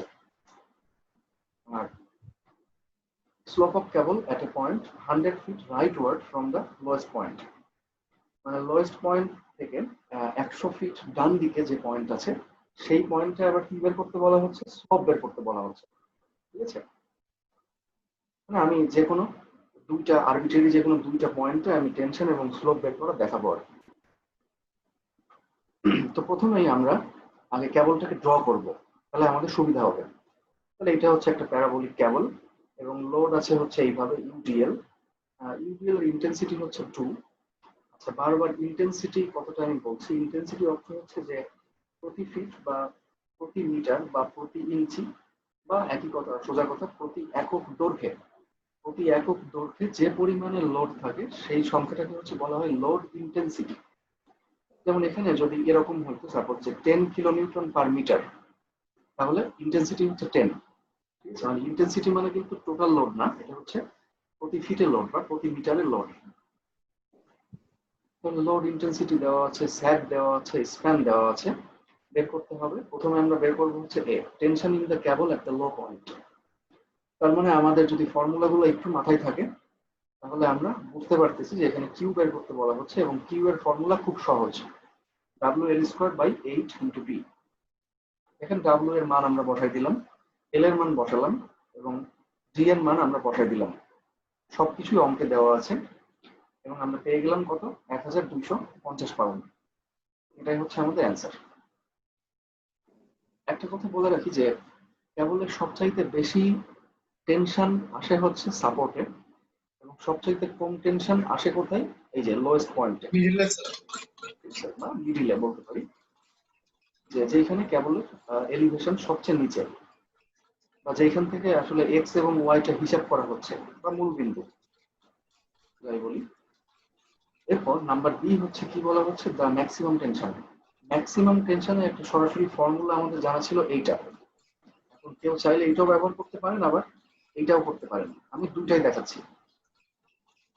যদি আমরা সরাসরি ফর্মুলা ব্যবহার করি তাহলে কোনো সমস্যা নেই, আমরা কিউ এর মান যেটা পাইলাম ওইটা বসাই দিলাম, আর বাকি প্রত্যেকটা মান দেওয়া আছে আমরা বসাই দিলেই আমরা পেয়ে যাচ্ছি 1346 পাউন্ড। এটা হচ্ছে মিনিমাম টেনশন আর এটা হচ্ছে ম্যাক্সিমাম টেনশন। এখন একটু বলে রাখি যে কোশ্চেনে এখন যদি বলে যে find the minimum tension in the কেবল, অর্থাৎ কেবলের সর্বনিম্ন টেনশন বের করো, তাহলে আমরা কি বুঝবো? কেবলের লোয়েস্ট পয়েন্টে টেনশন কিউ, তাই না? এটা যে এইভাবেই বলা থাকবে এর কিন্তু কোনো মানে নাই, এটা অন্যভাবে বলা থাকতে পারে। তাহলে ম্যাক্সিমাম টেনশন আমরা বের করলাম খুব সহজে, অঙ্কগুলো খুবই সহজ। তাহলে আরেকটা বিকল্প পদ্ধতি হচ্ছে আমরা যে জেনারেল ফর্মুলা আছে, সাধারণ ফর্মুলা, আমরা সেই ফর্মুলাতে এক্স এর মান বসায় আমরা বের করতে পারি। আমরা যেহেতু জানি যে ম্যাক্সিমাম টেনশন সাপোর্টে তৈরি হয়, ডেভেলপস এট সাপোর্ট, ডেভেলপ মানে তৈরি হওয়া, তাহলে এখানে কোন পয়েন্টের এক্স ব্যবহার করতে হবে? অবশ্যই সাপোর্টের এক্স, অন্য কোনো বিন্দু না, সাপোর্টের এক্স ব্যবহার করতে হবে। আর সাপোর্টের এক্স মানে হচ্ছে এই যে এখান থেকে এই সাপোর্ট পর্যন্ত হরিজন্টাল ডিসটেন্স, এটাই হচ্ছে সাপোর্টের এক্স। ঠিক আছে, তাই তো নাকি? এবং এই ডিসটেন্সটা কত হবে? Span divided by 2, 250 feet. Okay, দেখেন একই মান আমরা পেয়ে গেলাম, 1346 পাউন্ড। তাহলে আমি সবাইকে সাজেস্ট করব যে আর কি মানে আমরা জেনারেল ফর্মুলাগুলো মাথায় রাখবো, স্পেশাল ফর্মুলা মাথায় রাখার দরকার নেই। ওকে, এরপর সি নাম্বারে বলা হচ্ছে যে দ্য স্লোপ অফ কেবল একটা সাপোর্ট, সাপোর্টে কেবলের স্লোপ। এখন সাপোর্টের স্লোপের একটা সরাসরি ফর্মুলা, স্পেশাল একটা ফর্মুলা জানা আছে 4D/L। এটা দিয়ে করলেও হবে, আবার জেনারেল ফর্মুলা দিয়ে করলেও হবে। আমি দুটাই দেখাচ্ছি। সরাসরি ফর্মুলা দিয়ে করলে আমরা ডি এবং এল এর মান বসাই দিব, তাহলে 0.4 এটাই হচ্ছে স্লোপ। ঠিক আছে, আচ্ছা এখন একটা কথা বলি যে স্লোপ বলতে আমরা মেইনলি বুঝি হচ্ছে tan থিটা, বাট যদি কেউ থিটার মানটা আলাদা করে বের করে দেন তাও হবে, মানে অ্যান্সার এটা লিখলেও হবে আবার এটা লিখলেও হবে, tan ইনভার্স 0.4। আবার আমরা অল্টারনেটিভ বা বিকল্প পদ্ধতিতে আমরা জেনারেল ফর্মুলার মাধ্যমে আমরা বের করতে পারি ওই একই জিনিস।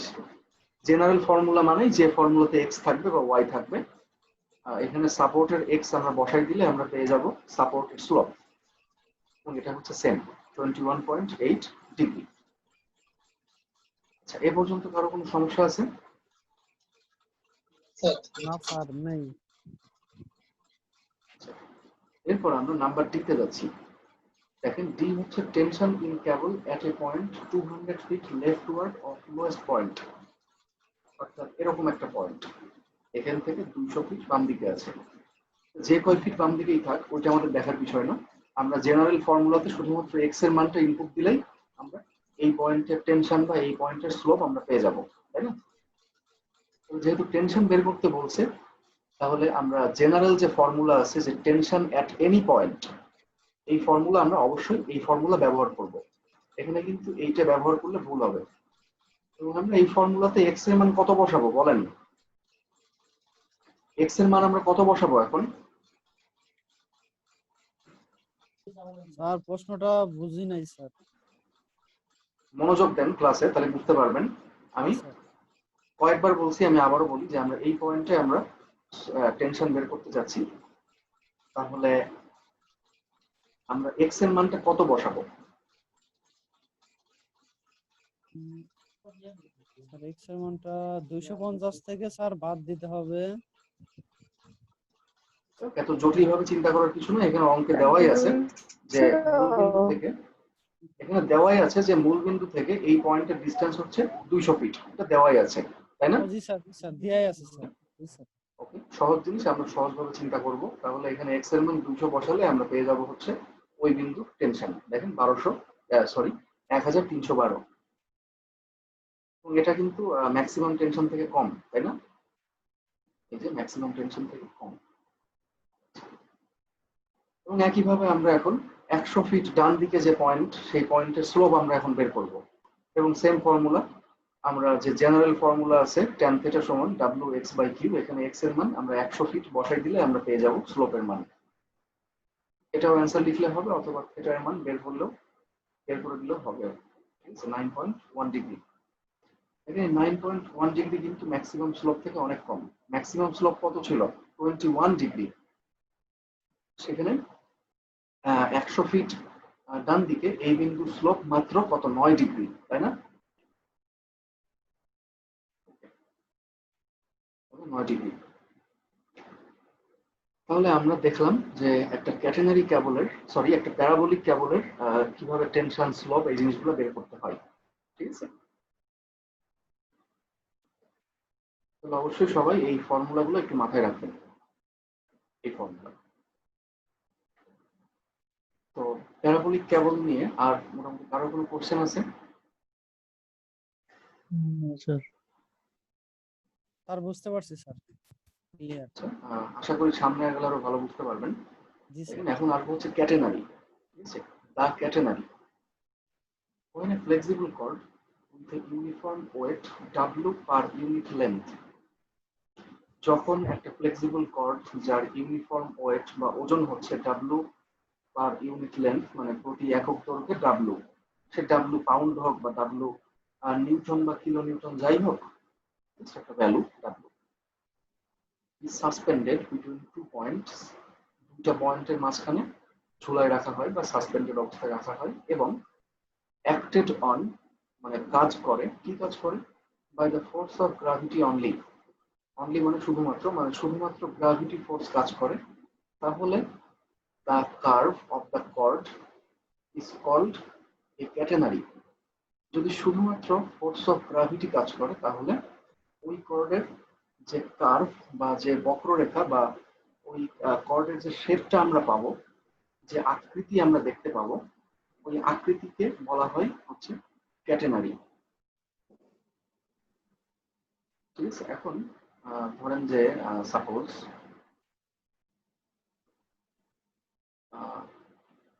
দেখা যাচ্ছে একটা কেবলকে আমরা দুইটা টাওয়ার, দুই দিকে দুইটা টাওয়ার আছে, এটা একটা টাওয়ার, আর হচ্ছে অনেক দূরে, সাপোজ 500 মিটার দূরে, এটা হচ্ছে আরেকটা ইলেকট্রিক্যাল টাওয়ার। এখন এই দুইটা টাওয়ার থেকে একটা কেবলকে আমরা সাসপেন্ডেড অবস্থায় রাখলাম, এবং দেখা যাচ্ছে যে সেই কেবলের শেপ অনেকটা এইরকম এসে দাঁড়ালো, শেপটা এরকম হয়ে গেল। ঠিক আছে, কারণ কি, এই কেবলের তো ওজন আছে, তাই না? ওজন, প্রচুর ওজন, এবং সেই ওজনের কারণে অবশ্যই কেবলটা একটু নিচের স্যাগ দিকে কি হয়ে হবে? যাবে। স্যাগ তৈরি হবে। জি স্যার। তাহলে এই যে কার্ভ, এই যে বক্ররেখা, এই কার্ভের শেপকেই বলা হবে হচ্ছে ক্যাটেনারি, বা এই বক্ররেখার যে আকৃতি, এই আকৃতির নামানুসারেই এই কেবলকে বলা হয় ক্যাটেনারি কেবল। ঠিক আছে, ওই একটা কথা বলে রাখি যে প্যারাবোলিক কেবলের সঙ্গে একটা বেসিক পার্থক্য আছে। পার্থক্যটা হচ্ছে এরকম যে সাধারণত প্যারাবোলিক কেবলের স্যাগ গুলো হয় অনেক অল্প, এবং ক্যাটেনারি কেবলের স্যাগ হয় অনেক বেশি। ঠিক আছে, প্যারাবোলিক কেবলের তুলনায় অনেক বেশি পরিমাণ স্যাগ এখানে দেখা যায়।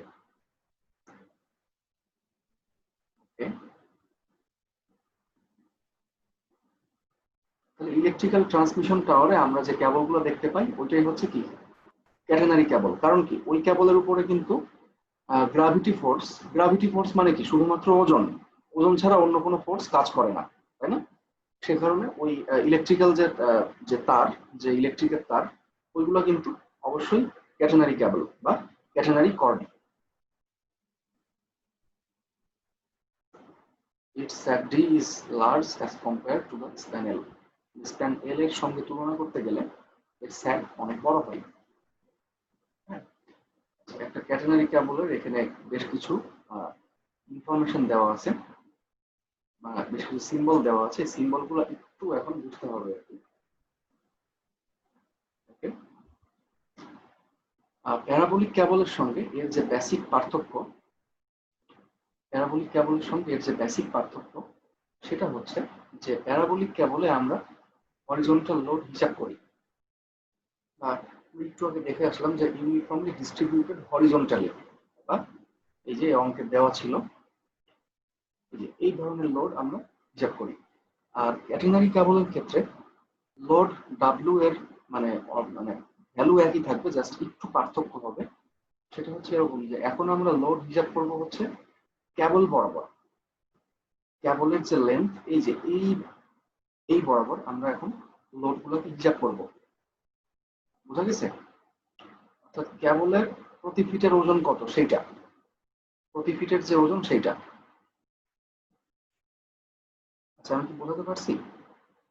জি স্যার।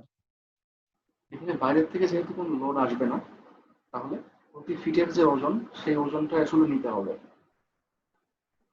অর্থাৎ এখন ব্যাপারটা হবে হচ্ছে অনেকটা এরকম যে ক্যাটেনারির ক্ষেত্রে আমরা হচ্ছে লোড হিসাব করবো অনেকটা এইভাবে যে ঠিক আছে কেবলের প্রত্যেকটা মানে কেবল বরাবর প্রতি ফিট বা প্রতি মিটারে যে পরিমাণ লোড আসলে কাজ করে এই লোড ইন্টেন্সিটি এখন হবে হচ্ছে ডাব্লিউ।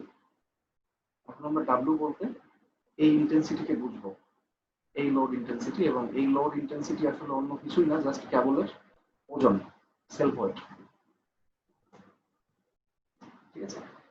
আরেকটা ব্যাপার হচ্ছে যে আমরা এতক্ষণ প্যারাবোলিক কেবলের ক্ষেত্রে আমরা কেবলের লেন্থ নিয়ে খুব একটা মাথায় আমরা ঘামাচ্ছিলাম না, কিন্তু এখন আমরা কেবলের লেন্থ বিবেচনা করব। কেবলের লেন্থ, স্প্যান লেন্থ না, কিন্তু স্প্যান লেন্থ এক জিনিস আর লেন্থ হচ্ছে আরেক জিনিস। দেখেন এল হচ্ছে স্প্যান লেন্থ, এটা হিসাব করা হয় হরিজন্টাল বরাবর, আর এস হচ্ছে কেবল বরাবর লেন্থ, এই যে এটা হিসাব করা হচ্ছে অবশ্যই কেবল বরাবর, যে এই বরাবর। ঠিক আছে, তাহলে এসটা হচ্ছে কেবলের লেন্থের অর্ধেক, আর তাহলে কেবলের টোটাল লেন্থ কত হবে? 2s। 2s। অর্থাৎ আমি নিচে এখন যে ফর্মুলাগুলো দেখাবো এই ফর্মুলাগুলো তৈরি করার সময় এস কে ধরা হয়েছে কেবলের লেন্থের অর্ধেক, দ্যাটস ইট। যদি ফর্মুলা চেঞ্জ হয়, যদি আমরা অন্য কোনো ফর্মুলা ব্যবহার করি, তাহলে হয়তো তখন এস এর পরিচয় চেঞ্জ হতে পারে, বাট যদি আমরা এই ফর্মুলাগুলোকে ব্যবহার করতে চাই তাহলে এস কে অবশ্যই নিতে হবে লেন্থের অর্ধেক। ডি মানে স্যাগ আগের মতোই, আর কে হচ্ছে একটা বিশেষ একটা কনস্ট্যান্ট, যে কেবলের মূল বিন্দু থেকে কেবলের যে লোয়েস্ট পয়েন্ট এর যে ভার্টিক্যাল ডিসটেন্স এটাই হচ্ছে কে, স্মল কে। প্যারাবোলিক কেবলের ক্ষেত্রে কিন্তু মূল বিন্দু ছিল কেবলের লোয়েস্ট পয়েন্টেই, আর এখানে হচ্ছে লোয়েস্ট পয়েন্ট থেকে কে পরিমাণ ডিসটেন্স নিচে থাকবে মূল বিন্দু। এই জিনিসটা একটু সবাই মাথায় রাখবেন, কে পরিমাণ ডিসটেন্স নিচে মূল বিন্দু থাকবে, অর্থাৎ এই বিন্দু থেকে আমরা এখন এক্স এবং ওয়াই কে মানে কাউন্ট করবো আর কি। ঠিক আছে, যেমন বুঝলাম না স্যার, মানে ব্যাপারটা হচ্ছে এরকম যে মূল বিন্দুটা। জি স্যার। কেবলের যে লোয়েস্ট পয়েন্ট সেই লোয়েস্ট পয়েন্ট থেকে কে পরিমাণ ডিসটেন্স নিচে মূল বিন্দু থাকবে, এবং সেই মূল বিন্দু থেকে আমরা এক্স এবং ওয়াই এর মান হিসাব করব। প্যারাবোলিক কেবলের ক্ষেত্রে এই মূল বিন্দু ছিল এইখানে, আর এখন হচ্ছে কে পরিমাণ ডিসটেন্স নিচেই থাকবে, ব্যাস এইটুকু পার্থক্য। স্যার কে মূল সাপোজ বিন্দুটা কি স্যার কোনো ইসে থাকে মাটিতে ধরে নিব এরকম স্যার নাকি? না না না, মাটি না, এখানে দেখেন এখানে সয়েল বা মাটি বলে কোনো কিছু নাই, জাস্ট এখানে কে হচ্ছে একটা ডিসটেন্স। ফর্মুলাগুলো যখন তৈরি করা হয়েছে তখন ধরে নেওয়া হয়েছে যে কেবলের লোয়েস্ট পয়েন্ট থেকে কে পরিমাণ ডিসটেন্স নিচেই এটা হচ্ছে মূল বিন্দু অবস্থিত, জাস্ট এই, এছাড়া কিছুই না। যেমন ফর এন এক্সাম্পল, যদি আমরা এখন বলি যে আমরা এই বিন্দুর হচ্ছে এক্স এবং ওয়াই বের করতে যাচ্ছি, তাহলে এই বিন্দুর এক্স কতটুকু হবে? এখান থেকে এই ডিসটেন্সটা, হরিজন্টাল ডিসটেন্সটা হবে হচ্ছে এক্স, আর ভার্টিক্যাল ডিসটেন্স কত হবে বলেন তো? একদম এখান থেকে শুরু করে এই টোটালটা, এটাই হবে হচ্ছে ওয়াই। মানে সোজা কথা হচ্ছে এখান থেকে ডিসটেন্স গুলো বের করতে হবে এই ও বিন্দু থেকে, ঠিক আছে?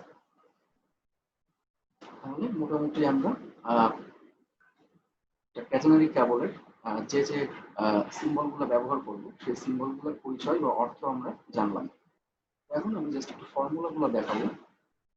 ফর্মুলা গুলো প্রত্যেকটা ফেরিসের বই থেকে নেওয়া এবং প্রত্যেকটা ফর্মুলা অবশ্যই সবাইকে মাথায় রাখতে হবে। যদি ফর্মুলা কারোর মনে না থাকে সে বারবার ফর্মুলা খাতায় লিখবেন, খাতায় লিখলে দেখবেন যে মনে থাকবে, না দেখে লিখবেন অবশ্যই। একটা হচ্ছে K is equal to Q by W. K হচ্ছে এই যে constant, a constant for a particular catenary. Particular মানে হচ্ছে নির্দিষ্ট, মানে একটা নির্দিষ্ট ক্যাটেনারির জন্য একটা কনস্ট্যান্ট, একটা সংখ্যা হচ্ছে কে। কিউ আগের মতোই সেম, কেবলের লোয়েস্ট পয়েন্টের টেনশন, আর ডাব্লিউ হচ্ছে লোড ইন্টেন্সিটি আগের মতোই। আচ্ছা, এখন আরেকটা ফর্মুলা হচ্ছে এইটা, আর এক্স বাই কে সমান ই ভিত্তিক log s plus root over k square plus s square divided by k. এখানে এক্স মানে আমরা জানি যে যখন যে পয়েন্টের টেনশন বের করব মূল বিন্দু থেকে সেই পয়েন্টের ডিস্টেন্সকে আমরা বলবো হচ্ছে এক্স। কে এর অর্থ আমরা এখান থেকে দেখলাম, আর এস এর অর্থ আমরা দেখলাম। এস হচ্ছে কেবল দৈর্ঘ্যের অর্থে, এবং অবশ্যই কিন্তু দৈর্ঘ্য বরাবর, এই বরাবর নিলে হবে না। ঠিক আছে? আচ্ছা, আরেকটা ফর্মুলা হচ্ছে এস সমান এইটা, k by two into e to the power x by k minus e to the power minus x by k. এটা একটু বড় ফর্মুলা, এটা মনে রাখার দরকার নেই। এর আরেকটা বিকল্প আছে, সেটা হচ্ছে এইটা। আমরা এটা মনে রাখবো। আমরা কি মনে রাখবো যে s is equal to k sine hyperbolic x by k. আবার ওয়াই ইজ ইকুয়াল টু একইভাবে k into cos hyperbolic x by k. এখানে একটু বলি আমি যে এখানে এইচ, এই এইচ এর একটা মিনিং আছে। এইচ এর মিনিংটা হচ্ছে হাইপারবোলিক ফাংশন, অর্থাৎ সাইনের হাইপারবোলিক ফাংশন বা অধিবৃত্তীয় ফাংশন। কস এইচ মানে হচ্ছে কসের বা কোসাইনের অধিবৃত্তীয় ফাংশন, একটা বিশেষ ধরনের ত্রিকোণমিতিক ফাংশন, তাই না? এটা আসলে ব্যাখ্যায় আমি এখন যাব না। তো সবাই একটু আর কি ক্যালকুলেটর হাতে নেন, এমএস ক্যালকুলেটর বা ইএস এটা নিলেই হবে। দেখেন যে ওইখানে একটা বাটন আছে হচ্ছে HYP, পাওয়া গেছে?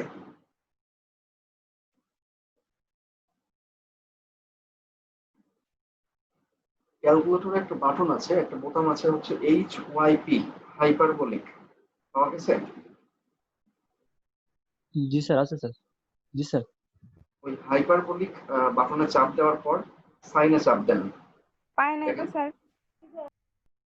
একটু খুঁজেন, আছে HYP। যাই হোক, HYP মানে হচ্ছে হাইপারবোলিক। হাইপারবোলিক বাটনে চাপ দেওয়ার স্যার পর সাইন সাইনে স্যার চাপ আসছে দিলে স্যার। দেখেন যে সাইন এইচ আসে, বা হাইপারবোলিক বাটনে চাপ দেওয়ার পর যদি কস বাটনে চাপ দেন তখন আসবে হচ্ছে কস এইচ, বা ট্যান চাপ দিলে আসবে ট্যান এইচ, এটসেট্রা। তো স্যার পাইছি স্যার। স্যার ঠিক আছে, আমি জাস্ট দেখাই রাখলাম, এটা আমরা অঙ্ক করার সময় দেখবো আবার, ঠিক আছে? তো এখন এখানে আমরা একটু মনোযোগ দিই। তাহলে আমরা দুইটা ফর্মুলা এখানে দেখলাম, দুইটা, টোটাল চারটা ফর্মুলা। আরো দুইটা আছে, হচ্ছে এইটা y সমান root over s square plus k square, আর হচ্ছে x সমান সমান WY। সবাই একটু মনোযোগ দেন। এখানে এমন কোন সিম্বল কি আছে যে সিম্বলের অর্থ আমরা জানি না? সবার আগে দেখতে হবে যে সবগুলো সিম্বল আসলে জানা আছে কিনা। সিম্বল মানে প্রতীক, এস কে, এগুলা যদি সিম্বলের অর্থ আমরা না জানি তাহলে আসলে অঙ্ক করতে পারবো না আমরা। আগে সিম্বল গুলো অবশ্যই বুঝতে হবে। সব সিম্বল আমাদের এখন জানা আছে। ওয়াই হচ্ছে ওয়াই স্থানাঙ্ক, যে বিন্দু টেনশন বের করবো সেই বিন্দু ওয়াই স্থানাঙ্ক, বা মূল বিন্দু থেকে ভার্টিক্যাল ডিস্টেন্স। যেমন সাপোর্টের ক্ষেত্রে, আচ্ছা একটু খেয়াল করেন সবাই, সাপোর্টের ক্ষেত্রে এই যে এই পয়েন্টের ক্ষেত্রে ওয়াই এর মান কত হবে বলেন তো? ওয়াই এর মান হবে হচ্ছে একদম এই বি প্লাস কে স্যার। মূল বিন্দু থেকে ভার্টিক্যাল ডিস্টেন্স, তাই না? ডি প্লাস কে। এই তো বুঝতে পারছেন। আবার এই বিন্দুর ক্ষেত্রে ওয়াই এর মান হবে হচ্ছে এইটা কে প্লাস সামথিং আর কি। যাই হোক, তো এখানে আর কি মানে সবগুলো পরিচয় দেওয়া আছে। এফ হচ্ছে টেনশন এট এনি পয়েন্ট, আগের মতোই যে কোনো বিন্দুতে টেনশন। এক্স ওয়াই হচ্ছে যে কোনো বিন্দুতে কেবলের কোঅর্ডিনেট বা স্থানাঙ্ক। আর এস হচ্ছে হাফ লেন্থ। তো আমি একটু ফেরিসের বই থেকে এগুলো দেখাই দিচ্ছি।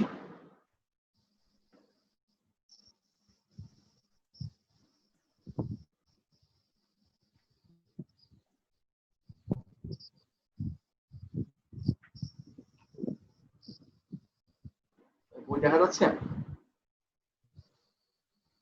দেখেন দা ক্যাটেনারি, হ্যাঁ দা ক্যাটেনারি, এখানে সংজ্ঞা দেওয়া আছে। আমি এই সংজ্ঞাটা আমি বইতে লিখেছি, আর কিছুই না। এখানে এই যে ফিগার আমি এতক্ষণ ধরে ব্যাখ্যা করলাম, সেই ফিগারও এখানে আরো ক্লিয়ার ভাবে দেওয়া আছে, এখান থেকেও দেখতে পারেন। ঠিক আছে, এরপর এই যে এইটা হচ্ছে একটা formula, K is equal to W by Q by W. তারপর এইটা আরেকটা ফর্মুলা আমি লিখেছি, এক্স বাই কে। তারপর এইটা একটা ফর্মুলা, তারপর এইটা আরেকটা ফর্মুলা। প্রত্যেকটা ফর্মুলা কিন্তু অবশ্যই ইম্পর্টেন্ট, দেখতে হবে। সব ফর্মুলা দেখার দরকার নেই, এইগুলো দেখার কোনো প্রয়োজন নাই। এটা একটা formula, y is equal to root over s square plus k square। তারপর f is equal to wy। তো সব ফর্মুলাগুলো আমরা দেখবো আর কি। আচ্ছা, এখন আমি যে জিনিসটা দেখাবো সেটা হচ্ছে, আপনারা সবাই কি ই ভিত্তিক লগ বা 10 ভিত্তিক লগ এর অর্থ কি জানেন সবাই?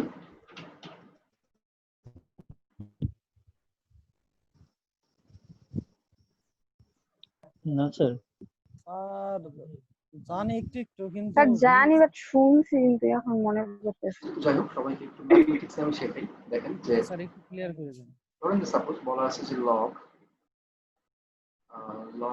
10, লগের নিচে যেটা থাকে এটা হচ্ছে লগের ভিত্তি বা বেসিস, আর পাশে যেটা থাকে এটা হচ্ছে মেন মান আর কি, লগারিদমের যে মান। সাপোজ বলা হচ্ছে লগ 10, অর্থাৎ 10 ভিত্তিক লগ। এটাকে এভাবে পড়তে হয়, 10 ভিত্তিক লগ হচ্ছে সাপোজ 100, 100 equal to what? ঠিক আছে, এটা কি বলতে পারবেন কেউ ক্যালকুলেটর ব্যবহার না করে?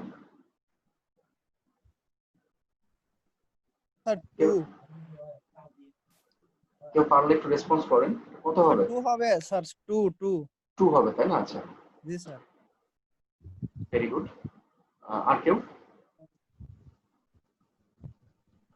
টুই কি হবে? সবার কি মনে হয়, বা আর কারোর কোনো মতামত নাই? আচ্ছা, মতামত আসলে থাকা উচিত আর কি, মানে মানুষ মাত্রই মতামত থাকা উচিত, চুপ করে থাকা আসলে উচিত না। তো ব্যাপারটা হচ্ছে এরকম যে যদি 10 থাকে ভিত্তি হিসেবে, তার মানে হচ্ছে লগ 100 এর মান কত, যার ভিত্তি হচ্ছে 10। তার মানে এই 10 এর পাওয়ার কত হইলে তার মান হবে হচ্ছে 100। ব্যাপারটা বোঝা গেছে? 10 এর পাওয়ার মানে ভিত্তি এর পাওয়ার কত হইলে তার মান হবে এইটা। তাহলে 10 এর পাওয়ার কত হইলে মান হয় 100? অবশ্যই 2 হইলে, তাই না? 10 স্কয়ার। এখন আশা করি আমার আর কি বলতে হবে না। যেমন এখন যদি বলা হয় যে লগ সাপোজ 10,000,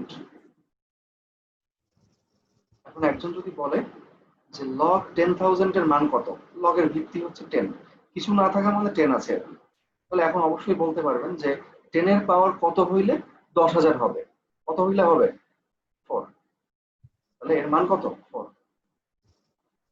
তাহলে ই ভিত্তিক লগ সাপোজ যে কোনো একটা মান দেওয়া আছে, সাপোজ 2। তাহলে এর অর্থ কি হবে যে ই এর পাওয়ার কত হইলে তার মান হবে 2। ঠিক আছে, ই এর পাওয়ার পাওয়ার মানে সূচক, কত হইলে তার মান হবে 2।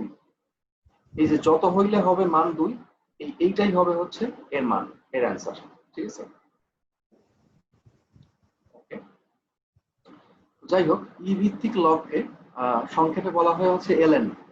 এলএন ই ভিত্তিক লগ 2 ও যা, আবার এলএন 2 ও তাই।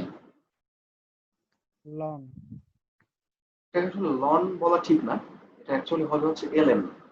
মানে ই ভিত্তিক লগকে আমরা বলতে পারি হচ্ছে এলএন। ঠিক আছে, মানে যদি কেউ লন বলতে আর কি স্বাচ্ছন্দ্য বোধ করেন বলতে পারেন। ই ভিত্তিক লগ মানে হচ্ছে এলএন। আর এলএন এর মান কিন্তু ক্যালকুলেটরে বের করা যায়। ঠিক আছে, শিফট বাটন প্রেস করার পর শিফট প্রেস করার দরকার নেই। দেখুন যে লগের পাশে এলএন নামে একটা বাটন আছে, ঠিক আছে, ওইটাই হচ্ছে এলএন বা লন। তো এই যে এই এত কথা আমি কেন বললাম, হচ্ছে যে ফর্মুলাতে কিন্তু ই ভিত্তিক লগ আছে, অর্থাৎ আমাদেরকে মানগুলো বের করতে হবে। আরেকটা ব্যাপার, লাস্ট ওয়ান। সাপোজ আমি এখন বললাম যে ট্যান ইনভার্স, আমরা একটু আগে বের করে আসছি না ট্যান ইনভার্সের মান, অর্থাৎ শিফট প্রেস করে ট্যান প্রেস করলে আমরা ট্যান ইনভার্স পাই। শিফট তারপর tan inverse. Suppose tan inverse 0.4। ঠিক আছে, আমি জিজ্ঞেস করলাম যে ট্যান ইনভার্স 0.4 এর আসলে অর্থ কি। সবাই একটু শুনেন, ট্যান ইনভার্স 0.4 এর আসলে অর্থ কি, রেসপন্স করেন যদি জানা থাকে, রেসপন্স করতে পারেন।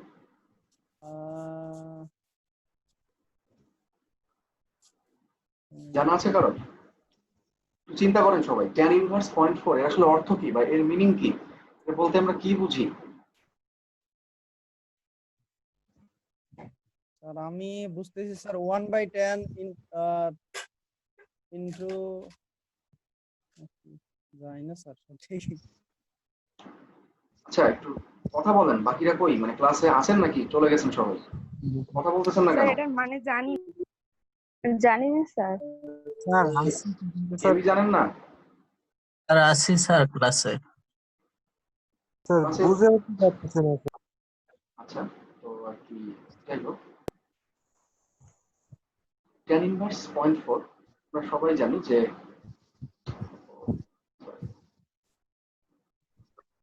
কি হচ্ছে।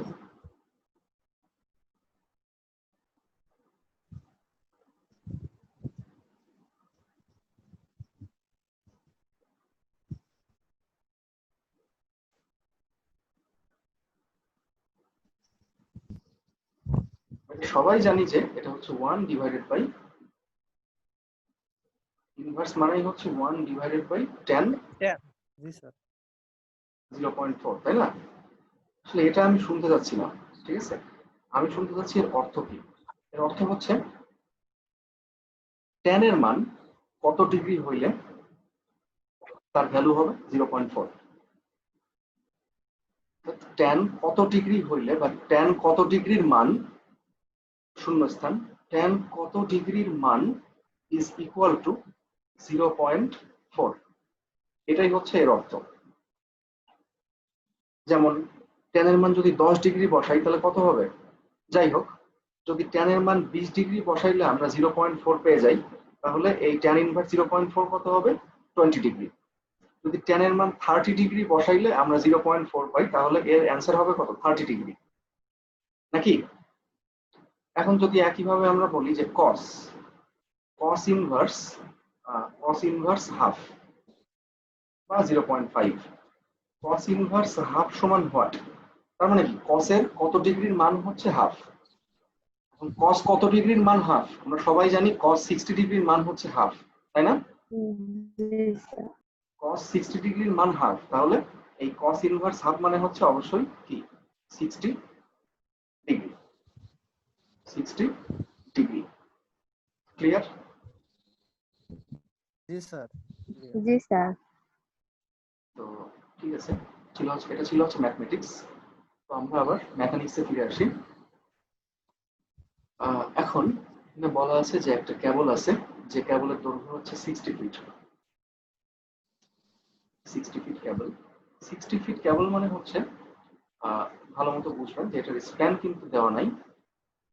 60 ফিট মানে হচ্ছে এটার দৈর্ঘ্য 60 ফিট, যে এই কেবল বরাবর দৈর্ঘ্য 60 ফিট।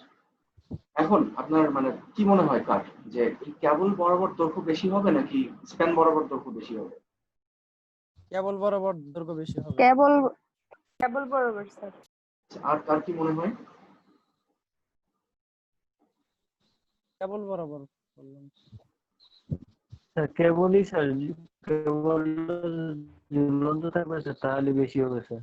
অবশ্যই কেবল বরাবর, এই বরাবর ডিসটেন্স বেশি হবে, কারণ বেশি পথ অতিক্রম করা লাগছে আর এটা হচ্ছে শর্টকাট।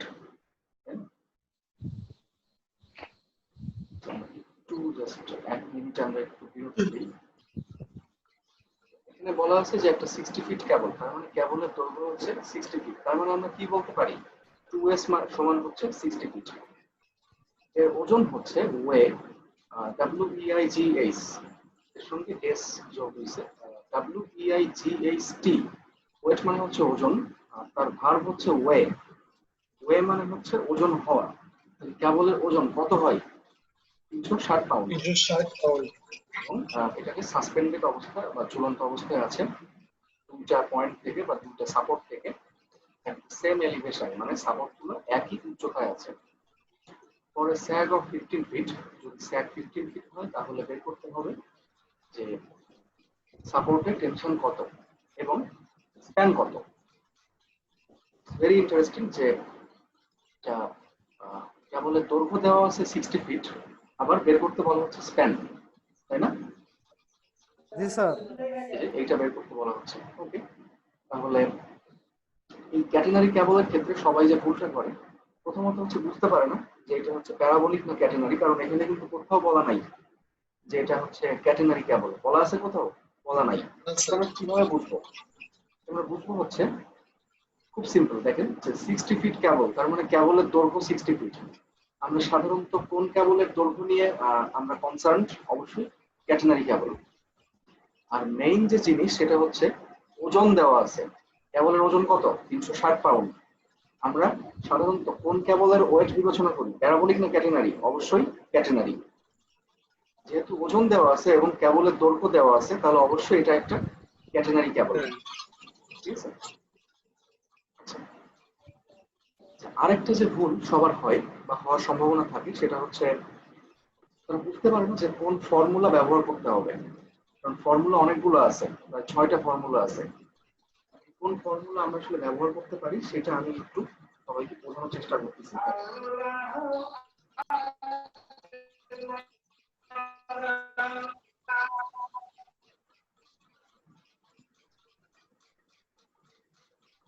আচ্ছা, এখানে বের করতে বলছে কি the tension at the supports, অর্থাৎ এফ সমান সমান WY।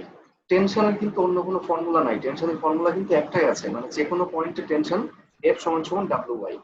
এখন W হচ্ছে লোড ইন্টেন্সিটি, এটা আমরা বের করতে পারবো, এটা অঙ্কে দেওয়া আছে বা আমরা বের করতে পারবো।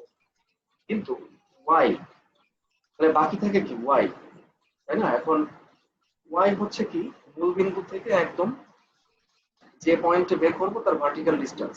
এখন এখানে কোথায় বের করতে বলা হচ্ছে টেনশন? এখানে টেনশন বের করতে বলা হচ্ছে কোথায়? সাপোর্টে। তার মানে এখানে কোন বিন্দুর ভার্টিক্যাল ডিসটেন্স বসাতে হবে? অবশ্যই সাপোর্টে, নাকি? Y হচ্ছে কি সাপোর্টের Y, তার মানে সাপোর্টের Y মানে হচ্ছে K প্লাস D। D এর মান জানি, তাহলে বাকি থাকে কি শুধুমাত্র K এর মান। তার মানে যদি আমরা K এর মানটা কোনোভাবে বের করতে পারি, K এর মান বের করতে পারলেই আমরা F ইকুয়াল টু WY এই ফর্মুলার মাধ্যমে আমরা টেনশন পেয়ে যাব। তাহলে এখন বের করতে হবে কিসের মান? K এর মান, তাই তো? আমি সবাইকে আরেকবার বলি যে টেনশন একটা সাপোর্ট, টেনশন হচ্ছে F, এই ফর্মুলার মাধ্যমে আমরা বের করতে হবে। W এর মান আমরা জানি Y, Y সমান আবার এখানে K প্লাস D, কারণ সাপোর্টের Y হচ্ছে K প্লাস D। তাহলে ফর্মুলা কি দাঁড়াচ্ছে? F সমান সমান W into K plus D, W into K plus D। হ্যাঁ, এখন এখানে W জানা আছে, K জানা আছে, সরি W জানা আছে, D জানা আছে, জানা নাই কে? শুধুমাত্র K। কে বের করতে পারলে আমরা এক নাম্বার মানে এ নাম্বার প্রবলেম আমরা সমাধান করতে পারবো। তাহলে বের করতে হবে হচ্ছে কে। এখন কে এর ফর্মুলা তো অনেকগুলো আছে, দেখেন এটা একটা ফর্মুলা, এটাও এখানেও কে আছে, এখানেও আছে, এখানেও আছে, আবার এখানেও আছে। কোনটা ব্যবহার করবেন? এর ফর্মুলা পাঁচটার মধ্যে কোনটা ব্যবহার করতে হবে?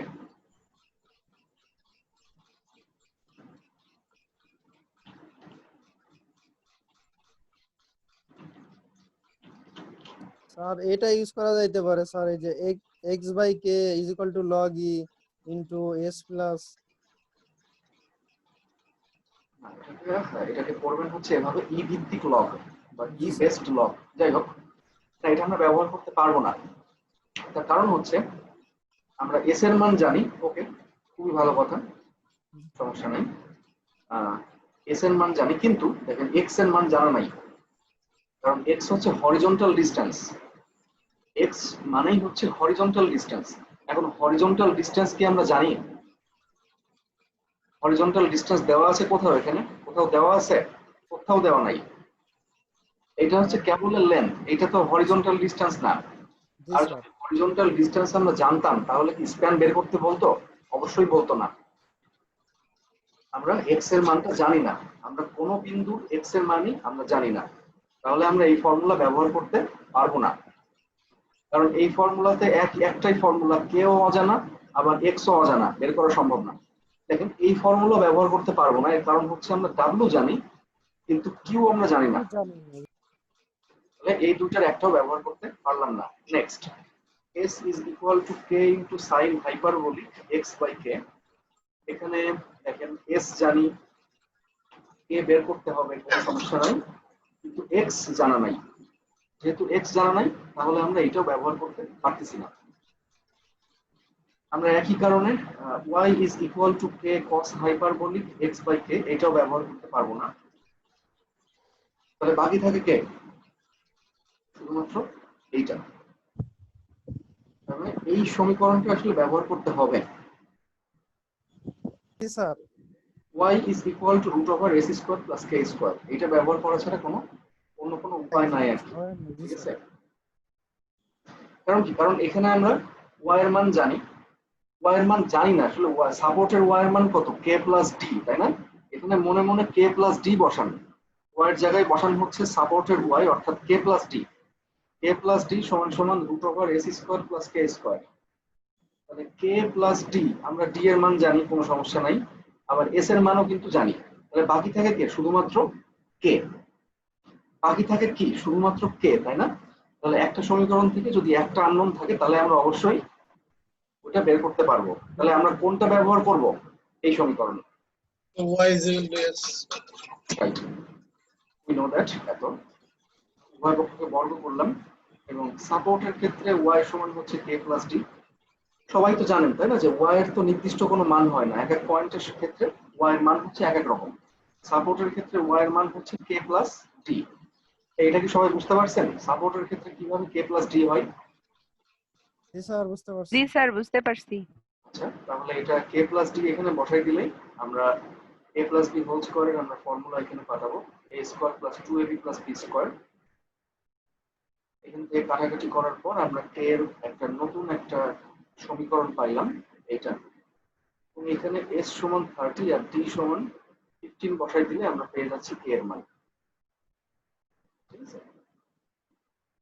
এটা কিভাবে পাইলাম? কারণ 60 ফিট কেবল, তার মানে 2s সমান 60 আর s সমান হচ্ছে 30, এটা অঙ্কে দেওয়াই আছে। আর sag d এটার মান অঙ্কে দেওয়া আছে কত? 15 ফিট। তাহলে এই s এবং d এর মান বসালে আমরা k এর মান পেয়ে গেলাম কত? 22.5 ফিট। যেহেতু k হচ্ছে একটা ডিসটেন্স তাহলে এর ইউনিট হবে হচ্ছে কি? অবশ্যই ফিট। তাহলে এখন আর কোনো সমস্যাই নেই, আমরা f সমান সমান f max সমান w into y সাপোর্ট, তার মানে যদি আমরা সাপোর্টের y বসাই তাহলে f এর মানটা ম্যাক্সিমাম হয়। ঠিক আছে? তাহলে আমরা বসাই দিলাম এবং w এর মান এবং k আর d এর মান বসাই দিলে আমরা আমাদের অ্যানসার পেয়ে যাচ্ছি কত? 225 পাউন্ড। তাহলে k ব্যাখ্যা করেছি, d তো অঙ্কে দেওয়াই আছে। এখন হোয়াট ইজ w? w এর মানটা কিভাবে পাইলাম আসলে দেখি। এখানে কেবলের টোটাল ওজন দেওয়া আছে কত? 360 পাউন্ড। তাই তো 360 পাউন্ড। আর কেবলের দৈর্ঘ্য হচ্ছে 60 ফিট। ষাট। তাহলে প্রতি ফিটে কেবলের ওজন কত হয়? 360 ডিভাইডেড বাই 60। 60। ঐকিক নিয়ম, জাস্ট ঐকিক নিয়ম, যে 60 ফিট দৈর্ঘ্যের ওজন হচ্ছে 360 পাউন্ড, অতএব 1 ফিট দৈর্ঘ্যের ওজন হচ্ছে কত? 360 বাই 60। তাহলে লোড ইন্টেন্সিটি হচ্ছে W সমান, এটা হচ্ছে ভাগ দিলে হয় 6 পাউন্ড পার ফিট। প্রতি ফিটে 6 পাউন্ড। এখন বলেন কোন বরাবর প্রতি ফিট? হরিজন্টাল বরাবর নাকি কেবল বরাবর? কেবল বরাবর স্যার। এই যে বলছি পার ফিট, এটা কোন বরাবর মানে পার ফিট? কেবল বরাবর নাকি মানে হরিজন্টাল ডিরেকশন বরাবর? স্যার কেবল কেবল বরাবর। বরাবর। তো অবশ্যই কেবল বরাবর, কারণ আমি ভাগ দিয়েছি হচ্ছে কেবলের লেন দ্বারা, যেটা দ্বারা ভাগ দিব সেই বরাবর, তাই না? আচ্ছা, তাহলে দেখেন আমরা খুব সহজে আমরা পেয়ে গেলাম হচ্ছে কেবলের যে ম্যাক্সিমাম টেনশন বা টেনশন এট দ্য সাপোর্ট, আমরা এটা পেয়ে গেলাম 225 পাউন্ড। ঠিক আছে, Okay? তাহলে এখন নেক্সট, এখন বের করতে হবে হচ্ছে তার স্প্যান।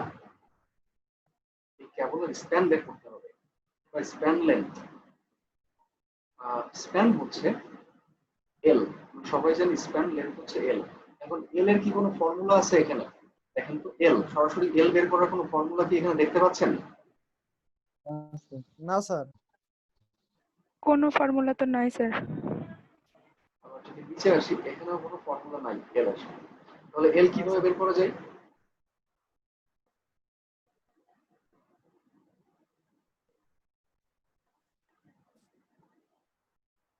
আর বের করা যাবে। এল কিভাবে বের করা যায়? আর একটু ফিগারটা দেখান দেখি।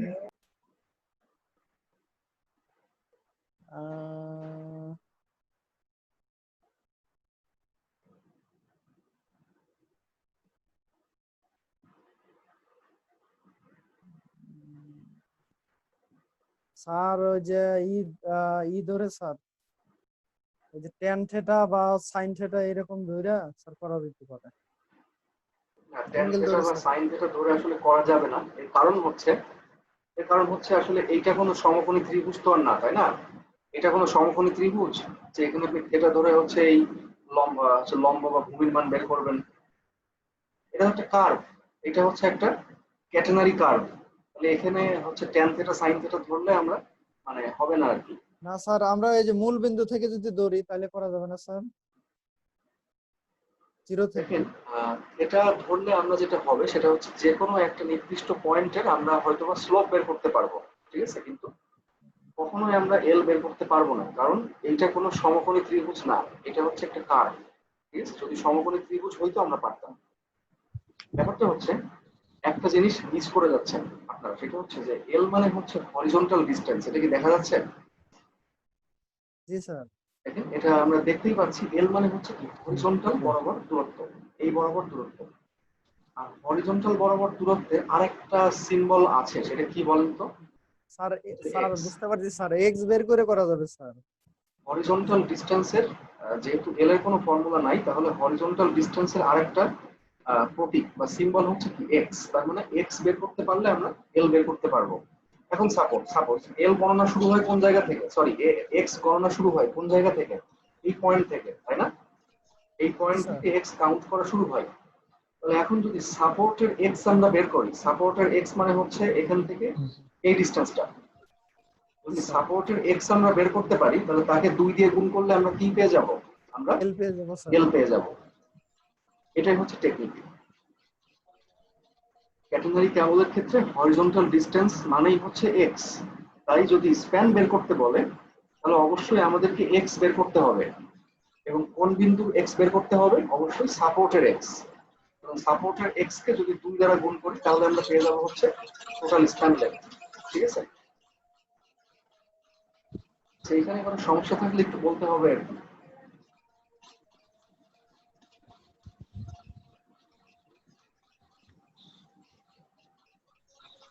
সেটা কি আর বলার দরকার আছে নাকি সামনের দিকে যাব? আর স্যার একটু কনফিউশন আছে স্যার, এই ক্যাটাগরি এবং প্যারাবোলিক ফাইন্ড আউট করার ওয়েটা আবার যদি একটু ডিসকাস করতেন। এটা আমি পরে দেখাবো, ঠিক আছে? আপাতত এখানে কোনো সমস্যা আছে কিনা? না স্যার, সমস্যা নেই। সাপোর্টের এক্স হবে হচ্ছে মূল বিন্দু থেকে, এই যে মূল বিন্দু থেকে সাপোর্টের হরিজন্টাল ডিসটেন্স, এবং এই বিন্দু থেকে এই বিন্দুর হরিজন্টাল ডিসটেন্স অবশ্যই কি হবে? এইটা হবে, দিস ওয়ান, এইটা। তাহলে এইটাই হচ্ছে সাপোর্টের এক্স, এখান থেকে এতটুকু। তাহলে এইটাকে 2 দ্বারা গুণ করলেই আমরা পেয়ে যাব হচ্ছে একদম এখান থেকে এই পর্যন্ত।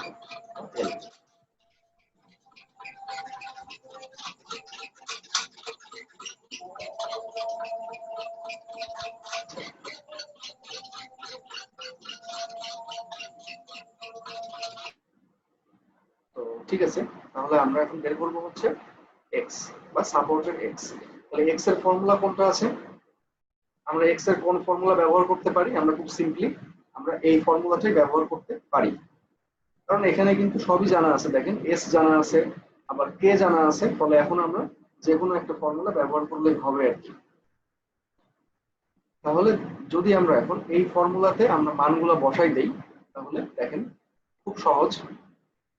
আমরা এস এর মান 30 আমরা বসাই দিলাম, আবার কে এর মান হচ্ছে 22.5 আমরা বসাই দেওয়ার পর আমরা এক্স এর মান খুব সহজে পেয়ে যাচ্ছি কত? 24.7 ফিট।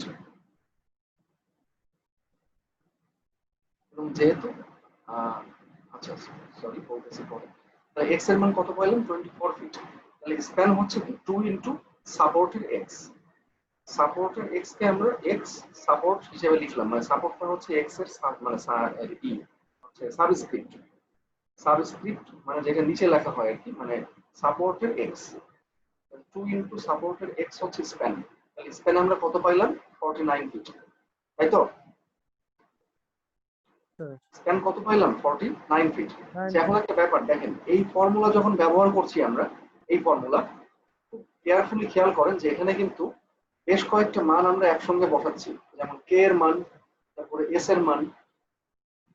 আমাদেরকে মাথায় রাখতে হবে যে আমরা এই ফর্মুলা থেকে আমরা কোন বিন্দুর এক্স বের করতে চাই।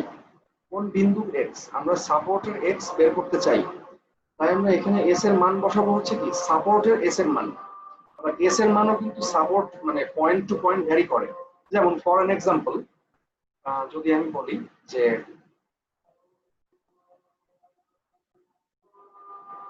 ধরেন যে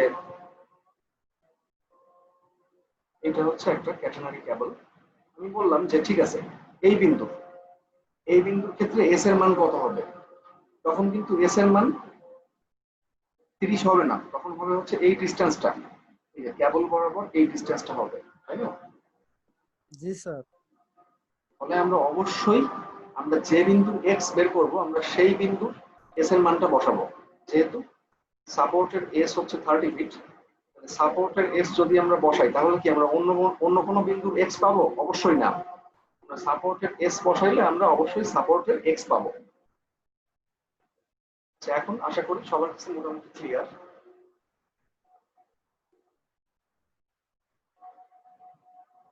তাহলে এখানে দুটো জিনিস বের করতে বলা হয়েছিল। ম্যাক্সিমাম টেনশন আমরা বের করেছি 225 পাউন্ড, আর হচ্ছে স্প্যান লেন্থ। স্প্যান কত পাইলাম? 49.4 ফিট। এখন 49 ফিট, অথচ কেবল বরাবর লেন্থ ছিল অনেক বেশি, কত? 60 ফিট। কেবল বরাবর লেন্থ ছিল 60 ফিট, আর স্প্যান বরাবর কত? স্প্যান লেন্থ হচ্ছে মাত্র 49 ফিট। অনেক পার্থক্য, তাই না? জি স্যার। ওকে, তো এই প্রবলেমগুলো সবাই প্র্যাকটিস করবেন, এই প্রবলেমটা সবাই দেখবেন। এখানে কিন্তু উল্টাও হতে পারে, এখানে কিন্তু দেখা যাচ্ছে এমনও হতে পারে যে এখানে স্প্যান লেন্থ দেওয়া আছে, ঠিক আছে, এখানে স্প্যান লেন্থ দেওয়া আছে এবং এখানে হচ্ছে আপনার কেবলের লেন্থ বের করতে বললো। সো সেক্ষেত্রে একটু প্র্যাকটিস করলে আপনারা পারবেন আর কি, ঠিক আছে? আচ্ছা, এখন ক্যাটেনারি কেবলের ক্ষেত্রে আরো কয়েকটা প্রবলেম আমরা সামনের লেকচারে দেখবো আর কি। এই লেকচারে আমি আপাতত আর কোনো প্রবলেম দেখাবো না। একটু আগে একজন জিজ্ঞাসা করলো আমাকে যে কিভাবে আমরা প্যারাবোলিক এবং ক্যাটেনারিকে আর কি মানে আইডেন্টিফাই করতে পারি। তো আমি সবাইকে আবার বলি যে ক্যাটেনারির ক্ষেত্রে মানে ক্যাটেনারি ক্যাবলের ক্ষেত্রে আমরা দেখবো হচ্ছে যে ক্যাবলের ওজন দেওয়া আছে কিনা। যদি ওজন দেওয়া থাকে তার মানে সেটা হচ্ছে ক্যাটেনারি ক্যাবল। কারণ প্যারাবোলিক ক্যাবলের ক্ষেত্রে আমরা ওজন বিবেচনা করি না সাধারণত, ঠিক আছে। আর আরেকটা ব্যাপার যে ক্যাবলের লেন্থ দেওয়া আছে আবার স্প্যান লেন্থ জানতে চাওয়া হচ্ছে, তার মানে অবশ্যই এখানে একটা হচ্ছে এস আর একটা হচ্ছে এক্স, একটা হচ্ছে ক্যাবল বরাবর ডিস্টেন্স আর একটা হচ্ছে কি হরিজন্টাল ডিস্টেন্স, তাহলে অবশ্যই এটা একটা ক্যাটেনারি ক্যাবল। আচ্ছা, আর দেখেন প্যারাবোলিকের ক্ষেত্রে, প্যারাবোলিক ক্যাবলের ক্ষেত্রে এখানে কিন্তু কোনো ক্যাবলের লেন্থ কিন্তু দেওয়া ছিল না, ক্যাবলের লেন্থ কিন্তু দেওয়া ছিল না। এখানে কি দেওয়া ছিল? স্প্যান লেন্থ দেওয়া ছিল, স্প্যান দেওয়া ছিল 500 ফিট, ক্যাবলের লেন্থ কিন্তু এখানে দেওয়া ছিল না। আর মেইন যে ক্রাইটেরিয়া সেটা হচ্ছে এখানে কিন্তু ক্যাবলের ওজন দেওয়া নাই, ক্যাবলের ওজন কিন্তু এখানে দেওয়া নাই। এবং আরেকটা ব্যাপার যে ইউনিফর্মলি ডিস্ট্রিবিউটেড হরিজন্টালি লোড দেওয়া আছে। আমরা সবাই জানি যে ক্যাটেনারি ক্যাবলের ক্ষেত্রে আমরা লোডগুলো কিভাবে নেই, ক্যাবল বরাবর লোড। আর প্যারাবোলিক ক্যাবলের ক্ষেত্রে আমরা লোডগুলোকে কিভাবে নেই, হরিজন্টাল ডিরেকশন বরাবর লোড, তাই না? জি স্যার। হরিজন্টাল ডিরেকশন বরাবর লোড আমরা নিই হচ্ছে প্যারাবোলিক ক্যাবলের ক্ষেত্রে, আর একদম ক্যাবল বরাবর আমরা লোড নেই হচ্ছে আমরা ক্যাটেনারির ক্ষেত্রে। তাহলে যদি হরিজন্টাল বরাবর ইউডিএল থাকে এবং যদি কোনো ওজন দেওয়া না থাকে তাহলে অবশ্যই সেটা একটা প্যারাবোলিক ক্যাবল, আর যখনই ওজন দেওয়া থাকবে তখনই ক্যাটেনারি, ঠিক আছে। এখন আরেকটা ব্যাপার বলবো, সেটা হচ্ছে ধরেন যে সাপোজ প্রথম যে অঙ্ক ছিল যে a cable is suspended between 2 points on the same level with a span of এত feet and sag এত, if the load is, যদি এখানে এরকম বলা থাকতো যে if the total load is suppose 1000 pound, if the total load is 1000 pound, then find the tension in the cable, etc. etc. তখন আপনারা W এর মান কিভাবে বের করতেন?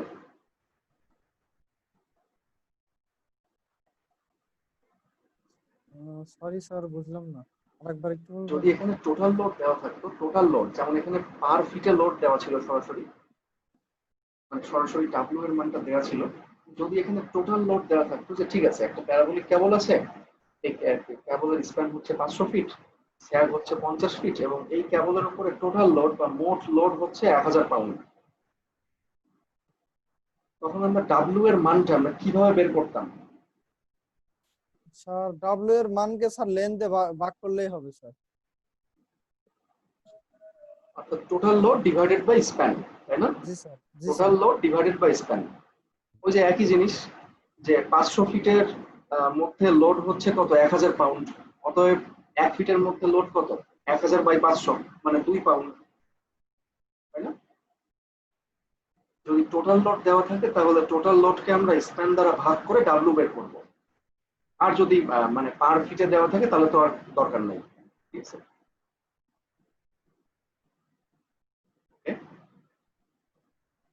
আচ্ছা, এখন যদি কারোর কোনো প্রবলেম থাকে তাহলে একটু বলতে হবে আর কি।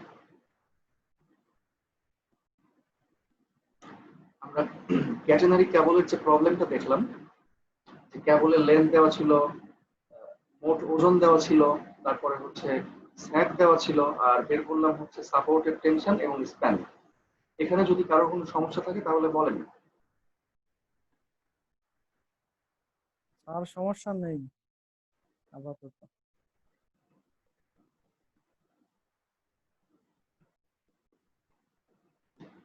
আচ্ছা, তাহলে আজকে আমরা দেখলাম যে কিভাবে একটা প্যারালাল ফোর্স সিস্টেমের ক্ষেত্রে, প্যারালাল ফোর্স সিস্টেমের ক্ষেত্রে এক বা একাধিক অজানা ফোর্স বের করতে হয়, বা একটা বিমের সাপোর্ট রিঅ্যাকশন কিভাবে বের করতে হয় আমরা দেখলাম। এরপর আমরা দেখলাম যে যদি কোনো একটা অক্ষের সাপেক্ষে কোনো একটা বস্তু ঘুরতে থাকে তাহলে সেই বস্তুর উপর যে মোমেন্ট কাজ করে তাকে বলা হয় তখন টর্ক। কোনো বস্তু যখনই ঘুরবে তখনই আমরা মোমেন্টকে বলবো হচ্ছে টর্ক। টর্ক হচ্ছে একটা বিশেষ ধরনের বেন্ডিং মোমেন্ট। এরপর আমরা দেখলাম যে আমাদের রিয়েল লাইফে যে ফ্লেক্সিবল কর্ড যে বিভিন্ন ক্ষেত্রে আমরা বাস্তব জীবনে ব্যবহার করি, সে ফ্লেক্সিবল কর্ডের টেনশন বা স্লোপ এই জিনিসগুলো বের করা আসলে খুবই গুরুত্বপূর্ণ ডিজাইনের ক্ষেত্রে। তো ফ্লেক্সিবল কর্ড দুই রকম, প্যারাবোলিক এবং ক্যাটেনারি, এবং এগুলোর নামকরণ হয় হচ্ছে কি ক্যাবলের যে মানে শেপ, লোড আসার পর যে ক্যাবলের যে আকৃতি হয়, শেপ হয়, সেই শেপ অনুসারে এর নামকরণ হয় প্যারাবোলিক অথবা ক্যাটেনারি। প্যারাবোলিক ক্যাবলের তিনটা সূত্র আমরা মনে রাখবো, একটা, দুইটা এবং তিনটা, এবং এগুলো সব ফেরিসের বই থেকে আমি নিয়েছি। এই তিনটা সূত্র ব্যবহার করে আমরা যে কোনো ক্যাবলের, যে কোনো প্যারাবোলিক ক্যাবলের যে কোনো বিন্দুতে tension, slope, maximum tension, maximum slope আমরা বের করতে পারি। এখন যদি এই কোশ্চেনে বলা হইতো যে where does the maximum tension develops, যে কোথায় ম্যাক্সিমাম টেনশন তৈরি হয়, তখন আমরা অ্যান্সার কি লিখতাম? Maximum tension develops at the support, support. G sir. at the support of the cable, ক্যাবলের সাপোর্টে। বা যদি এরকম বলা হইতো যে in which location does the maximum slope is created বা create, যে কোথায় কোন লোকেশনে ম্যাক্সিমাম স্লোপ তৈরি হয়, অবশ্যই সাপোর্টে। এটাও সাপোর্ট। জি স্যার। আবার যদি বলা হয় যে কোন লোকেশনে স্লোপ জিরো হয়, কোথায়? একদম লোয়েস্ট পয়েন্টে স্লোপ জিরো। আবার একদম লোয়েস্ট পয়েন্টে কিন্তু টেনশন আবার কি মিনিমাম, টেনশনও কম। জি স্যার। টেনশন মিনিমাম আর স্লোপ হচ্ছে জিরো একদম লোয়েস্ট পয়েন্টে। তো এইগুলো আমরা, এগুলো খুবই সিম্পল ব্যাপার, আমরা জাস্ট একটু মাথায় রাখবো আর কি। তো আমরা দেখলাম যে কিভাবে ফর্মুলা ব্যবহার করে আমরা যে কোনো পয়েন্টে টেনশন তারপর স্লোপ এগুলো বের করতে পারি। স্যার লোয়েস্ট পয়েন্টে কি স্যার স্লোপটা একদম জিরোই হয়ে যাবে? আচ্ছা, গুড কোশ্চেন। দেখেন ব্যাপারটা হচ্ছে এরকম যে ধরেন যে এটা হচ্ছে একটা কেবল, তাই না? এটা হচ্ছে একটা ক্যাটেনারি কেবল। এখন দেখেন এই পাশে, এই যে এক্স অক্ষের ডান দিকে, এই পাশে কিন্তু পজিটিভ স্লোপ, তাই না? এক্স অক্ষের সঙ্গে হচ্ছে 90 ডিগ্রির কোণ অ্যাঙ্গেল উৎপন্ন করবে স্পর্শকগুলো। তো ডান দিকে হচ্ছে পজিটিভ স্লোপ এবং বাম দিকে কি নেগেটিভ স্লোপ। এখন পজিটিভ স্লোপ থেকে যদি নেগেটিভ স্লোপের দিকে যাইতে হয়, তাহলে মাঝখানে অবশ্যই এমন কোনো একটা পয়েন্ট থাকতে হবে যে পয়েন্টে আসলে স্লোপ জিরো, তাই তো নাকি? অর্থাৎ একটা জিনিস হচ্ছে কি, ধরেন যে স্লোপ আছে হচ্ছে পজিটিভ, এখন যদি স্লোপকে নেগেটিভ বরাবর আসতে হয়, তাহলে মাঝখানে এমন একটা জায়গা তো থাকতে হবে যেখানে স্লোপ পজিটিভও না নেগেটিভও না, অর্থাৎ পজিটিভ থেকে নেগেটিভে ট্রান্সফর্ম হয়েছে, অর্থাৎ যেখানে হচ্ছে কি স্লোপ জিরো। যদি জিরো অতিক্রম না করে, তাহলে কি স্লোপ পজিটিভ থেকে নেগেটিভ হতে পারবে? কখনো হওয়া সম্ভব না স্যার, হওয়া সম্ভব না। ধরেন যে 1 2 3 4 1 2 3 4 সংখ্যা রেখা, তো এইখানে -1 -2, এখন 2 থেকে আপনি কি লাফ দিয়ে একবারে -2 তে আসতে পারবেন? আসতে হলে অবশ্যই জিরো থাকতে হবে না? ব্যাপারটা হচ্ছে এরকম। জি স্যার। এইদিকে হচ্ছে পজিটিভ স্লোপ, অর্থাৎ যে কোনো স্পর্শকের অ্যাঙ্গেল হচ্ছে কি পজিটিভ, মানে মানে ট্যান অফ সেই অ্যাঙ্গেল হচ্ছে পজিটিভ, বা ট্যান থিটা হচ্ছে পজিটিভ। এইদিকে হচ্ছে পজিটিভ স্লোপ আর এইদিকে হচ্ছে কি নেগেটিভ স্লোপ, তার মানে ট্যান থিটা হচ্ছে কি নেগেটিভ। তাহলে পজিটিভ স্লোপ থেকে নেগেটিভ স্লোপের দিকে আসতে গেলে অবশ্যই মাঝখানে একটা জিরো স্লোপ আসলে থাকতে হবে, এবং সেটা কোথায় হয়? সাধারণত কেবলের লোয়েস্ট পয়েন্টে হয়, অর্থাৎ এই পয়েন্টে কেবলটা হচ্ছে একদম হরিজন্টাল। অর্থাৎ এই পয়েন্টে যদি আমরা একটা স্পর্শক অঙ্কন করি, তাহলে স্পর্শকটা হবে হচ্ছে এরকম একদম হরিজন্টাল হবে, এই যে এই বিন্দুতে হরিজন্টাল, ঠিক আছে? এবং এই বিন্দুতে কিন্তু টেনশনটাও কিন্তু হরিজন্টাল, মানে টেনশনও কিন্তু একটা হরিজন্টাল ফোর্স, মানে লোয়েস্ট পয়েন্টে আসলে টেনশন তারপরে হচ্ছে স্পর্শক সবই হরিজন্টাল।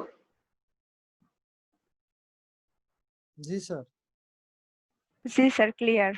আচ্ছা, তো প্যারাবোলিক কেবলের পর আমরা দেখলাম হচ্ছে what is catenary cable. Catenary cable হওয়ার মূল শর্ত এবং একমাত্র শর্ত হচ্ছে যে একটা ফ্লেক্সিবল কর্ড থাকবে, সে দুই পয়েন্টের মাঝখানে সাসপেন্ডেড অবস্থায় থাকবে, এবং মেন শর্ত হচ্ছে যে সেই কেবলের উপর শুধুমাত্র গ্র্যাভিটি ফোর্স ছাড়া অন্য কোনো ফোর্স কাজ করা যাবে না। আর গ্র্যাভিটি ফোর্স মানে হচ্ছে অভিকর্ষ বল বা কেবলের ওজন, ওজন ছাড়া যদি অন্য কোনো ফোর্স কাজ করে তাহলে সেটাকে আমরা ক্যাটেনারি বলতে পারবো না। ওকে, এরপর আমরা ক্যাটেনারি কয়েকটা ফর্মুলা আমরা দেখলাম ফেরিসের বই থেকে, এবং এই ফর্মুলাগুলো ব্যবহার করে আমরা একটা ক্যাটেনারি কেবলের যে কোনো পয়েন্টে আমরা কিভাবে টেনশন বের করতে পারি এবং আমরা কিভাবে স্প্যান বের করতে পারি সেটা আমরা দেখলাম। এর পরবর্তী ক্লাসে আমরা এই ক্যাটেনারি কেবল নিয়ে আরো একটা প্রবলেম দেখব। ঠিক আছে? জি স্যার।